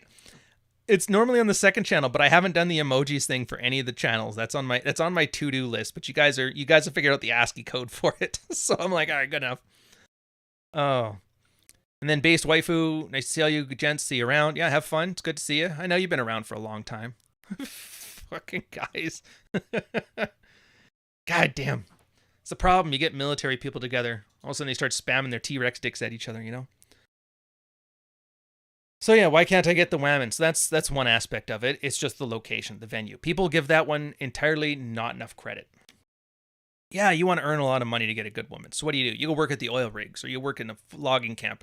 I'm going to go to where no women are and earn a lot of money. Well, it's like you're just wasting your time. Now, if you love that and you have a goal for that money and you're willing to sacrifice to get there, that's one thing. But if you're just earning money because you think it'll get you women, then yeah, you can earn less money and get more women. Sometimes it's an easy thing. You can have your boring accounting job that has no girls around it, but maybe you moonlight on the weekends as a bartender or a bouncer at a bar. Bouncing? If you ever want to meet a lot of people, bouncer's where it's at. You will be amazed how strong your social network will get after you've bounced for like a couple weekends. It's all it takes. Now, you're probably not going to get blown for free cover, but, you know, I can't say you won't. Ask me how I know. A lot of the naval communicators at my base, they were all bouncers at like the main bars. They used to love having sailors as like the bounce staff because with our schedules, we were always like, if we were available, we'd always make it. We never cash in for shitty shit. We never did drugs. We always showed up on time and we never got into trouble because as soon as you get into trouble, word gets back to your base and you're just fucked. So everybody was always on best behavior. Exactly, Bish. DJ, great job too. Fuck, you guys T-Rex my goddamn chat up. Look at this. Look at this. Now I look like one of them stupid titty streamers with all the fucking T-Rexes in here. Son of bitches. This is why you can't get the whamen. Too many memes.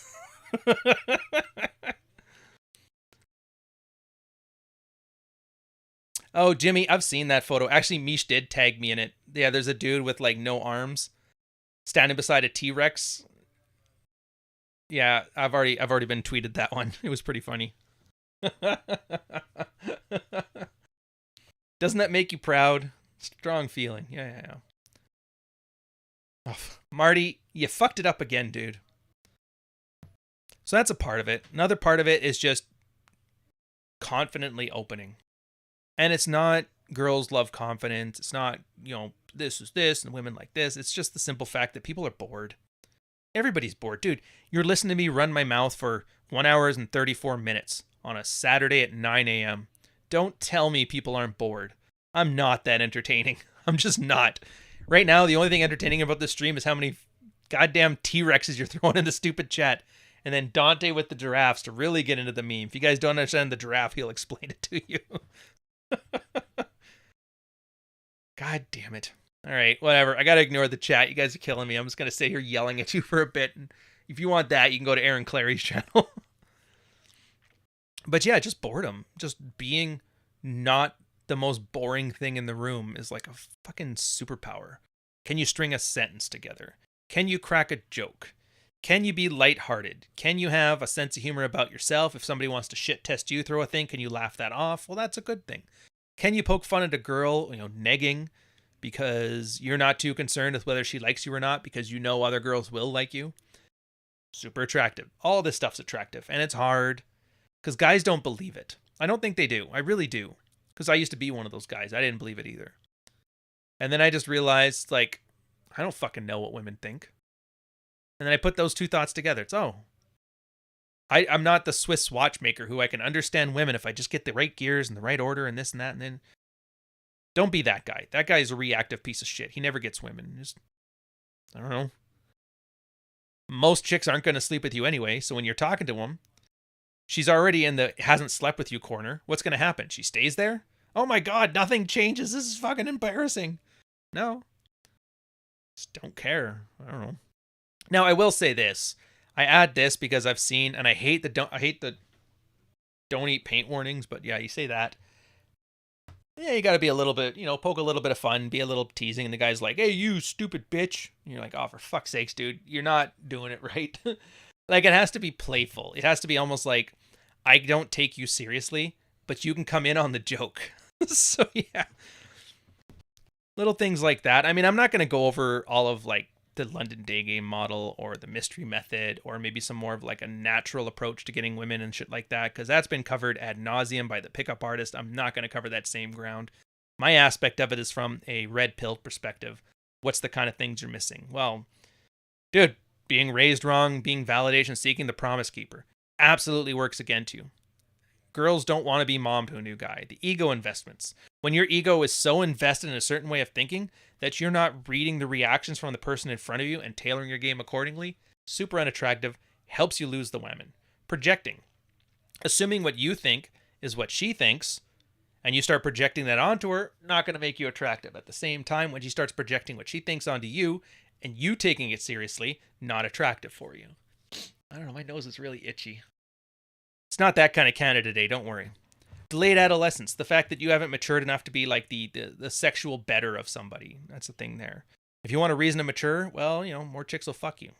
That chick? Not that chick. Just more chicks. Good enough. I guess it's time for me to dress like not dress like a teenager. Or wear my Affliction t-shirt and my cargo shorts and my baseball caps. Like, you can do better than that. All these things, you add them together, and it's funny because, like, everybody always like, oh, the red pill's promising you this, the red pill's promising you that. And it's like, they're not. It's not promising anything. It's just, there's all of these different tools that all help you in individual ways towards very situational situations.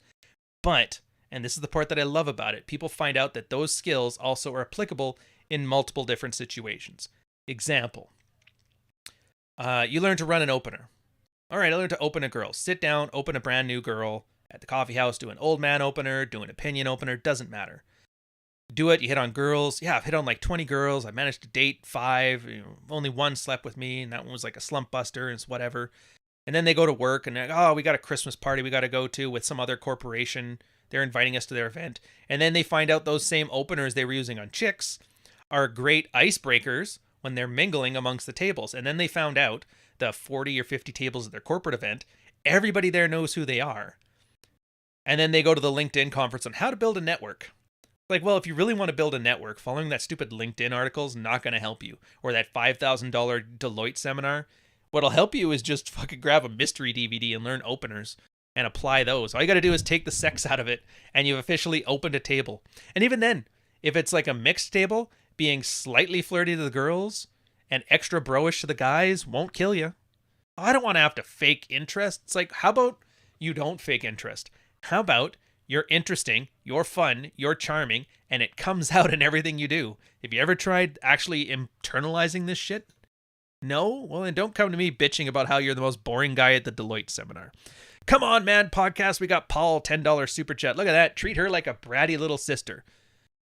It's pretty much, I think that was like the textbook definition of like nigging. It's teasing your bratty little sister. It's like I always say it, when guys are like, yeah, she shit tested me, that bitch. And I'm like, dude, if a 4-year-old calls you a poopy head, do you drop kick her through the drywall, or do you just laugh and give her a noogie? Stop taking it so seriously. And then Sam Whiskey Sir, $9.99 super chat. US studies show that the waitress at a strip joint is more interesting than the exotic dancers. I'd say so, because look what she's got to compete with. She's like, fuck, I got no clam hanging out. My milkers aren't floating in your face. And I have to somehow get your attention from that? The girl in the shower? I better have some fucking good jokes. Get that tip. I'd say so. Plus, they've seen it all. And just not being a horn dog, like, well, this is refreshing. You're not just asking to see my tits. Thank you, sir. I mean, I do want to see them. Just, buy me dinner first. Whatever. So yeah, the why can't I get the women? And that's the part that kind of makes, I love it out of all the red pill stories you hear. It's guys always hit it, and they act like the first guys to discover this every time. And every time I get a chuckle out of it. Guys in my Patreon who've been there for a while, they've seen me. I've done it like a good half dozen times over the past year, where a guy will be sitting there and he's working on his marriage or his relationship, or some of the single guys working on getting openers, and then they finally get some success and they're understanding and it's working. This is working great. And then all of a sudden one week it's like, guys, you'll never believe this. Just went to the Christmas party, and now the CEO knows my name, and I just switched jobs to this other guy. I'm earning 25% more, and I just start laughing. He goes, yeah, it's like, it turns out all this game stuff is actually useful for things other than just sleeping with your wife. And I'm like, of course. Every guy does that. I don't think there's a red-pilled guy who I learned who finally went through it, did it all properly, who didn't immediately start earning more money within the first year or two. Not because tips and tricks, but because he turned himself to a more attractive, assertive guy. And there was money on the table that he just didn't even bother asking for. Didn't try switching jobs, didn't try maximizing this. It's one of those side benefits of learn to pick up chicks, walk away with a little bit of the human condition, Oh, Paul here. Outstanding. Going hiking with nurse chick today near Telluride, wherever that is. Should be fun. A nurse, hey? I just gotta say, as far as female reputations go, nurses and horse girls. Am I right? Excuse me. The nurses were the most fun. When it came to partying with the sailors, it was always the nurses. You take from that what you like, sir. Plus, one of my sisters, one of the horse girls. Yeah, one of my sisters is a horse girl and a nurse. So it's double the trouble. But fuck, that was the one that arm wrestled or headbutted her, neck cranked the girl and hip tossed her to the ground, or wrestled her or whatever. So that's funny. Yeah. Oh, wait, what is this one? Happened to me as well. Didn't realize it until Ryan showed me the light. Well, don't make it out like I'm some kind of fucking soothsayer here. It's just, I'm the asshole who managed to stick around long enough to have a little bit of institutional memory. That's all that is.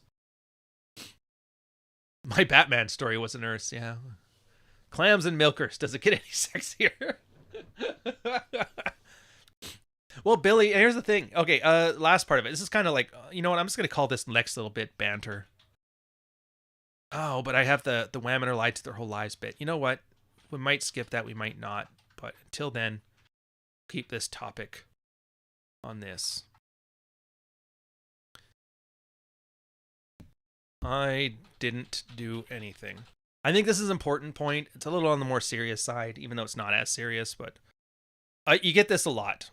Sometimes it's sincere, sometimes it's not sincere, sometimes this guy just want to help you. Sam Whiskey, $4.99 super chat, sir. Your own mind will betray you more than women ever will. Absolutely. Ego investment expectations just kill you. But, so back to this. You get a guy red pilled, you show him some tips and tricks. Here's the rational male, here's some things. He tries some things, he makes his life good. He's like, oh, this is great, you helped me, you saved my life, and blah, blah, blah. Look, we didn't do shit. You did all the heavy lifting. You've been cocky funny. You've learned to be your own mental point of origin. Take fucking credit. At best, somebody on this side of the camera gave you enough information. That's it. no, marginally better than a librarian who knows the Dewey Decimal System better than you. Marginally. And even then, I would say a lot of librarians looked a lot hotter than so many of the people in the fucking sphere. Not naming any names, you ugly bastard. You know who you are. Yeah, and it could be a covert contract too. So just, and I like, thank you, dude. I'll take the compliments. Don't get me wrong. Oh, Ozzy here. Just finished your audiobook. Great content and a good storyteller. Well, thank you, sir. Like I said, I hope you took from it at least a couple hours of entertainment and maybe even a lesson or two, but don't fluff me. Let me fluff you. I gave you an axe and you felled the tree. Pretty much. Actually, I like that way. Chin, I might steal that term. So there was a guy back in the Married Red Pill times. This would have been about 5 years ago when Wine More Please and I were pretty much regulars on the mod team. And he gave this big, long-winded thank you post about how the Red Pill guys saved him here, the Red Pill guys did this, the Red Pill guys did that. You guys are awesome. You fixed my marriage. You solved my life. And I want you to know you're the best guys ever. And you guys all need to start reading all this stuff. Read Huey McGill's posts and all that, and it'll be great. So Wine More Please banned him. And it's like, what is this horse shit? You couldn't take credit for anything you just did. You put in a shit ton of work, and he listed off the stuff the guy was doing. And you're going to tell me I did that for you? Fuck you. Banned him. Guy was in Mod Mail. I was like, what the fuck, guys? Those are trying to be conciliatory. And Winemore's like, look, you know what you're doing. You don't need this fucking space anymore. I'm not kicking you out because you broke rules or because of whatever. I'm doing it for your own good. You got what you needed. Move on. Go live your happy life. And don't thank these people because you're the one that did all the work. Turns out it was a covert contract. Had a huge temper tantrum. Started yelling at us. How dare you fucking people. I'm just trying to be the nice guy here and nice guy that.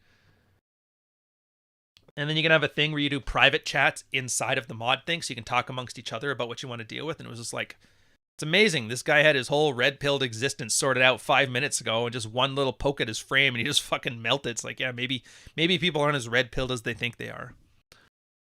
Is that shirt Navy compliant? It used to be, Sam Whiskey. To be fair, actually, I think it was. Yeah, because the regulations for when you're wearing your, what do they call them? NCDs. The NCDs is you were allowed a V-neck or crew neck white shirt, and then the regulation switched to white or black, and now I believe it's only black shirts for the Navy, but I don't know if you can still wear white or not, but it is Navy compliant, unfortunately. Ryan's been going safe with the shirts. Are you kidding yourself? Do I need to go back and look at the last couple episodes? Well, now I gotta see. Have I been wearing my safe shirts? Oh, yeah, the writer's shirt. No, that's my chemise bicyclette, my bike shirt. Oh, yeah, I see. All right, no, I get you. You know what it is? It's the second channel with all of the T-Rex shit. That's where I'm wearing all the goofy Hawaiian stuff. I'll make an effort to dress more like a fucking goof here for you guys. So yeah, I didn't do anything. You guys did the work. So remember, like, I'll take, dude, from a branding perspective, all those you saved my life coach type shit, I'll take them. I'll tweak them. I'll retweet them. I'll screenshot them. Absolutely, because they're all fucking awesome. But, like, brand aside, you did all the work. Nobody else needs to get credit for that. You're the fucking man. And if I don't take credit for that, if I don't take that compliment, are you gonna bitch out about it? If so, then maybe you're not as far along as you think you are. So, let me see here. You need to take some credit. No, I don't. I take the income. That's what the money's for. Where's that Don Draper line? You didn't give me validation. That's why I pay you. What the fuck? Yeah, I've learned more from you in a few months than I did in years of getting my teeth kicked in relationships. Hey, Boat, like I said, if it works, it works. If it doesn't, it doesn't. I don't need the compliments. You guys give me watch time. Watch time gives me income. The books give me income. The Patreon gives me income. My goal with this is I can't sleep at night unless I give you guys value in return for that. It's the weirdest thing, but I don't need to be the most popular guy on fucking YouTube. This is a job. This is a job. It has a deliverable, and the deliverable is men who have their shit together. And I'm perfectly happy to see those numbers go up. And then on the requisite side, the income goes up on my side. That's all it is. That's all it has to be. That's why I hate these guys. They're like, oh, the internet doesn't like me. They don't think I'm great. I need to pivot. I need to tell you how awesome I am. Here's a picture of my wife. Look at her tits. You're like, yeah, that's fucking awesome. I fucking hate those guys, man. Because they're just validation seeking to you, talking to you about mental point of origin. By the way, look at my kids. Aren't they great chopping wood? It's like, fuck you, man. Do you even know what the term means? Mustang, £1.79. Tips on socializing with exes other than don't? Yeah, easy. Treat her the same way you would treat a stranger. That's it. You're polite, you're courteous, but strangers don't try to push boundaries, and if they do, it's like kind of get weird about it, but that's essentially it. The same way as if you had just met her off the street. If you have to take care of a kid, it's like a coworker. Hey, you guys got to handle that report together. The report being little Billy, of course. You know, how do you deal with that? All right, well, same way you would. I tell you what, email me the details. I'll see what I can do. We'll circle back to this later. But yeah, you're pleasant, you're polite, you're not too familiar. It's good enough. Professional. Wando, €5 super chat. Thank you, Couch. After consuming your content, I feel like I got all 5 infinity pill stones. Totally saved my life. All right. You want your tweet? I'll give you your goddamn tweet. He'll take a screenshot of that one. I did say I was going to, so it's only fair. Having said that, you're going to make me look like a dope for like, yeah, check out this shit. I do like above you too with the Aussie Darklander. When you finish the new merch, you should include a disclaimer. May contain fake shirt. Yeah, in fairness, I think we can do that. No kids, but thanks, Ryan. Thanks, fuck, for that. Yeah, you dodged a bullet. That's the thing, too. It's like, I think a lot of guys miss out on this point. Like, she was a bitch and she wronged you. She needs to be held accountable. And like, no, she doesn't. Are you over it is the big question. Most guys just aren't over it. When you're still spurging out from your ex-wife from 5 years back, you're still fucking raw about it. Like, even now, like in the military, I was fucking raw with the military a long time. I even did it. It's one of my essays. I haven't done an essay in forever, but there was 2. My very first one was called Last 30 Days. It was basically a post on my last 30 days in the military, where it come, like the whole year that I've been red-pilled and shit like that, and how I'm fucking got this shit and I'm good. And then I had a follow-up to it called 30 Days from Retirement 2 years later, where I reflected on how much I didn't know that I thought I knew back then because I was still riding the high of being red-pilled. And it was a sobering experience where I realized, yeah, like all these things I was doing because the military can't tell me what to do anymore. I'm the fucking man. That's me still holding on a grudge. And then I've kind of let it go now to where it's like, meh. And I think if you're not there with like your bitch girlfriend or your bitch ex-wife to the point where it's just like, it's a shrug, then you're not really there yet. You don't have your own mental point of origin because like she can't hurt you anymore, you know? Ooh. Windows, in there's infinite wisdom, has told me that Luna is down 99.38%. Guys, it's floored. Now's the time to buy. And yeah, so we're going to end this up here in... Oh, do I have time for this? You know what? I'll make time for this. I'll make time for this and then just end the show. So I'm not going to give you the preamble and that shit. Do I have any more?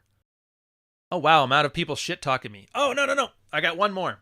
So yeah, just be aware, we just finished another project, Zomboid Fridays, on the second channel. Come in, check it out. Here's a little clip.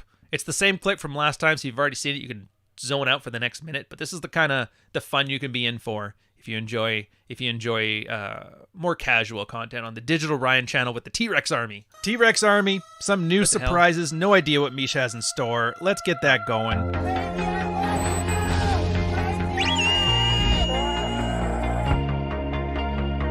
Why are we living like sad MGTOW apartment dwellers? This is like the Chinese apartments. Oh. You just seal them inside for loot. Oh, good. Marty's here, I can see.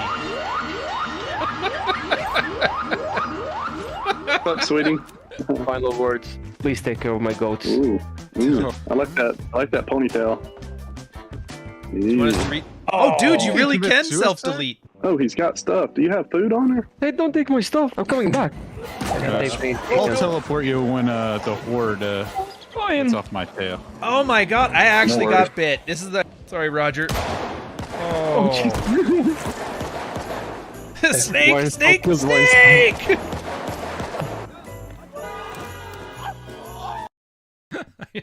It's that car. Every time that car hits the guy, I can't help but laugh.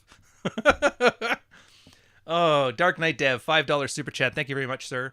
Thinking from moving from New York City to Dallas, Texas, live at my aunt's house, rent-free and alone, but I had a party last month and she threw a fit. I don't know what to do. Did you clean up? I would say definitely clean up. An apology wouldn't be the worst thing ever. But here's the thing. It's like, you wanted the party. You had it at her place. You didn't get her permission. She's going to get mad. She's going to do something about it. You can't change anything about that. So, generally speaking, you kind of, when I talk about like owning the consequences, that's what I mean. She might kick you out over that. It happens. What do you do about that? In general, you just work so that no matter what option happens, it's good. So in your case, if she kicks you out, you got to find a new place to live. Do you have a new place lined up? Do you have a new person you could be a roommate with? Do you have the money available to buy a new, or to get a new place? Like, those are the things you can work on in the meantime. But then, you know, smoothing things over with her. It's like, fogging is a great example of that one too. Like, look, if I was an idiot and my idiot nephew had a party at my place when I wasn't okay with that, I'd be pretty pissed too. Cleaning it up, won't do it again. If you want to kick me out, I understand that. You got to do what you got to do. It's a weird situation there, but yeah, and these are those weird situations. They shouldn't happen a lot once you got everything 100% together, where you realize, yeah, this is a fuck up. I may not have known the consequences or known they'd be as bad as they were, but now that I do, make some effort to never do it again. And then however things play out, that's how they play out. It's one of those situations where it's kind of what can be done has already been done, and you just got to focus on. And in your case, it's she's either going to not let you stay there anymore, or she'll forgive you and she needs you to do some things. Just do what you need to do in your life to make sure that out of either of those scenarios, you'll land on your feet. And that's all you can really do. Tom Canuck, sir, $10 super chat. In the last, I don't know, 6 months or so, I think I've been watching you pretty much cleared up like 15 years of why most of my relationships failed, and that was 99% covert contracts. So thank you, sir, Tom. Also a member of the T-Rex army. You can see that with the T-Rex signature at the bottom. But yeah, I've heard a lot of people are enjoying Texas now, like moving from New York to Texas. It's like the new gold rush. Texas and Miami are apparently the big ones. So if you can get in on real estate now before the bubble bursts, I'd say it's a good thing. Oh, that's good. So yeah, so you got some guys down in here talking about different areas to live in that too. But yeah. Dude, you scratched my Camry. Yeah. Wonder how many more dudes, field report, a particular convention are going to have headlines. What frequency? Every 3 months? Headlines is a bit dramatic. Isn't that the new one where the Jesse Lee Peterson, that evangelical Christian pastor / sheriff, got the full Anthony Johnson treatment? I'm like, I don't know. If you guys want to sign up at this point, I don't know what to tell you. But the final topic, I want to hit it before we end here, which is going to be a few minutes. Whamen are lied to their whole lives. I am going to have to give you the extreme synopsis to this because we are out of time. When you're thinking how bad men got it, doing your MRA thing, well, divorce rate and blah, blah, blah, and the schools and the men and the feminism, just remember this. When you're looking at that girl who's giving you shit for whatever reason, nobody has been honest with her for her entire 23 to 37 years of life. When she was young, her dad was the only one that wanted her, like, got validation. She got validation from something other than sex, but mom kicked him out. So the only agency it has is her sexuality. So when she's young, every guy wants to fuck her. And so every guy will listen to all the batshit insane shit she has and nod and thinks her jokes are funny. And, oh, she's great. Oh, she's a 10. And they'll lie their fucking face off because they want to sleep with her. And then all of their friends, their frenemies growing up, the girls, any stupid thing she does that lets these girls lord that over her like a cudgel. They're like, oh yeah, shave your head off. You'll look great with the fucking bald head. You're great. Those girls lie to her too. Because they want her out of commission. And that girl, from like 18 to 30, has 10 years of people lying and fluffing her and telling her, oh, don't guys normally just come and change your tire for you when you're having a flat out in the street? It's like, no, they don't. But they want to fuck you. Or at the very least feel good like they could. Sometimes it's not even so much that like they would fuck you, but they just like the idea of getting validation from a girl. And so they'll lie to you to get it. And then a girl hits 30, 35, whatever age it is that she can no longer compete with her younger self. You may have heard this term before. They call it the wall. And then people stop lying to them. Now they're just honest. It's not that they're mean either. People are just honest. And like the same way that as a guy, you get treated day to day. People are polite. People are kind, but they're not that kind. Not kind like you're a 20-year-old with big knockers, right? And if you've lived your whole life in that ray of sunshine, and then all of a sudden you get treated like a normal person, it probably looks like misogyny. Now, I'm not mentioning this so you have some level of sympathy in that, because remember, a lot of these chicks have also been downright unintentional or intentional cruel bitches to a lot of guys. So don't feel bad, but just realize the person you're dealing with. Like, this is going to be a real controversial metaphor, but it's like a rabid dog. It's not the dog's fault it got rabies, but you still got to put it down because he's not going to survive. So I'll leave you with that one. Ryan's the only one with the balls to say the actual word instead of talking about grapes. Technically, the grape thing, I started that because I was like, oh, if you mention it right in the beginning, they limit the shit out of yours, and they limited this one already. So I generally talk about struggle hugging or grape, but, you know, a couple times I screw it up. They made Austin a shithole too. Oh, that sucks. Masks off. Anyways, that's the stream. Hope you guys enjoyed yourselves. If we can get some more content creators to talk mad shit about me, I'll make some ads about it. I think I was going to do another one. I can't remember. Somebody suggested somebody, and I can't remember who it was, but I'm going to do it. Summon this up. We'll put before I forget, we'll put all this stuff in. I did this once, did all the timestamps for a thing, and then just closed everything and forgot to add it at the end. So all that work was done. And I'm like, son of a bitch. Anyways, thank you. A lot of generous super chats, a lot of amazing fans. A lot of T-Rex Army stuff. Merch is coming. Rule Zero's coming up with... Actually, I'll tell you what. We'll go off and I'll check who the fucking Rule Zero host is. Because by now, I'm sure they've given me a thing. Oh, they don't have the link on it. Hosting people at the house to get a day off. Way ahead of it. My God, Anthony. Oh, we might be taking a day off. Yeah, because John isn't even... Okay, yeah, it looks like everybody's busy on this one, so this one's going to be off. And I'm not going to do, like, 3 out of the last 4. I'm not prepared for that right now. It's a little too summer. I just had Canada Day, and the fact that I made it 2 hours now, it's not going to happen. So it's either Paul or John, but I don't think it's either. So I'm going to let you guys go. Enjoy yourselves, man. Oh, yeah, maybe I can do the thing. Yeah, I'm going to do this. Where is it? There it is.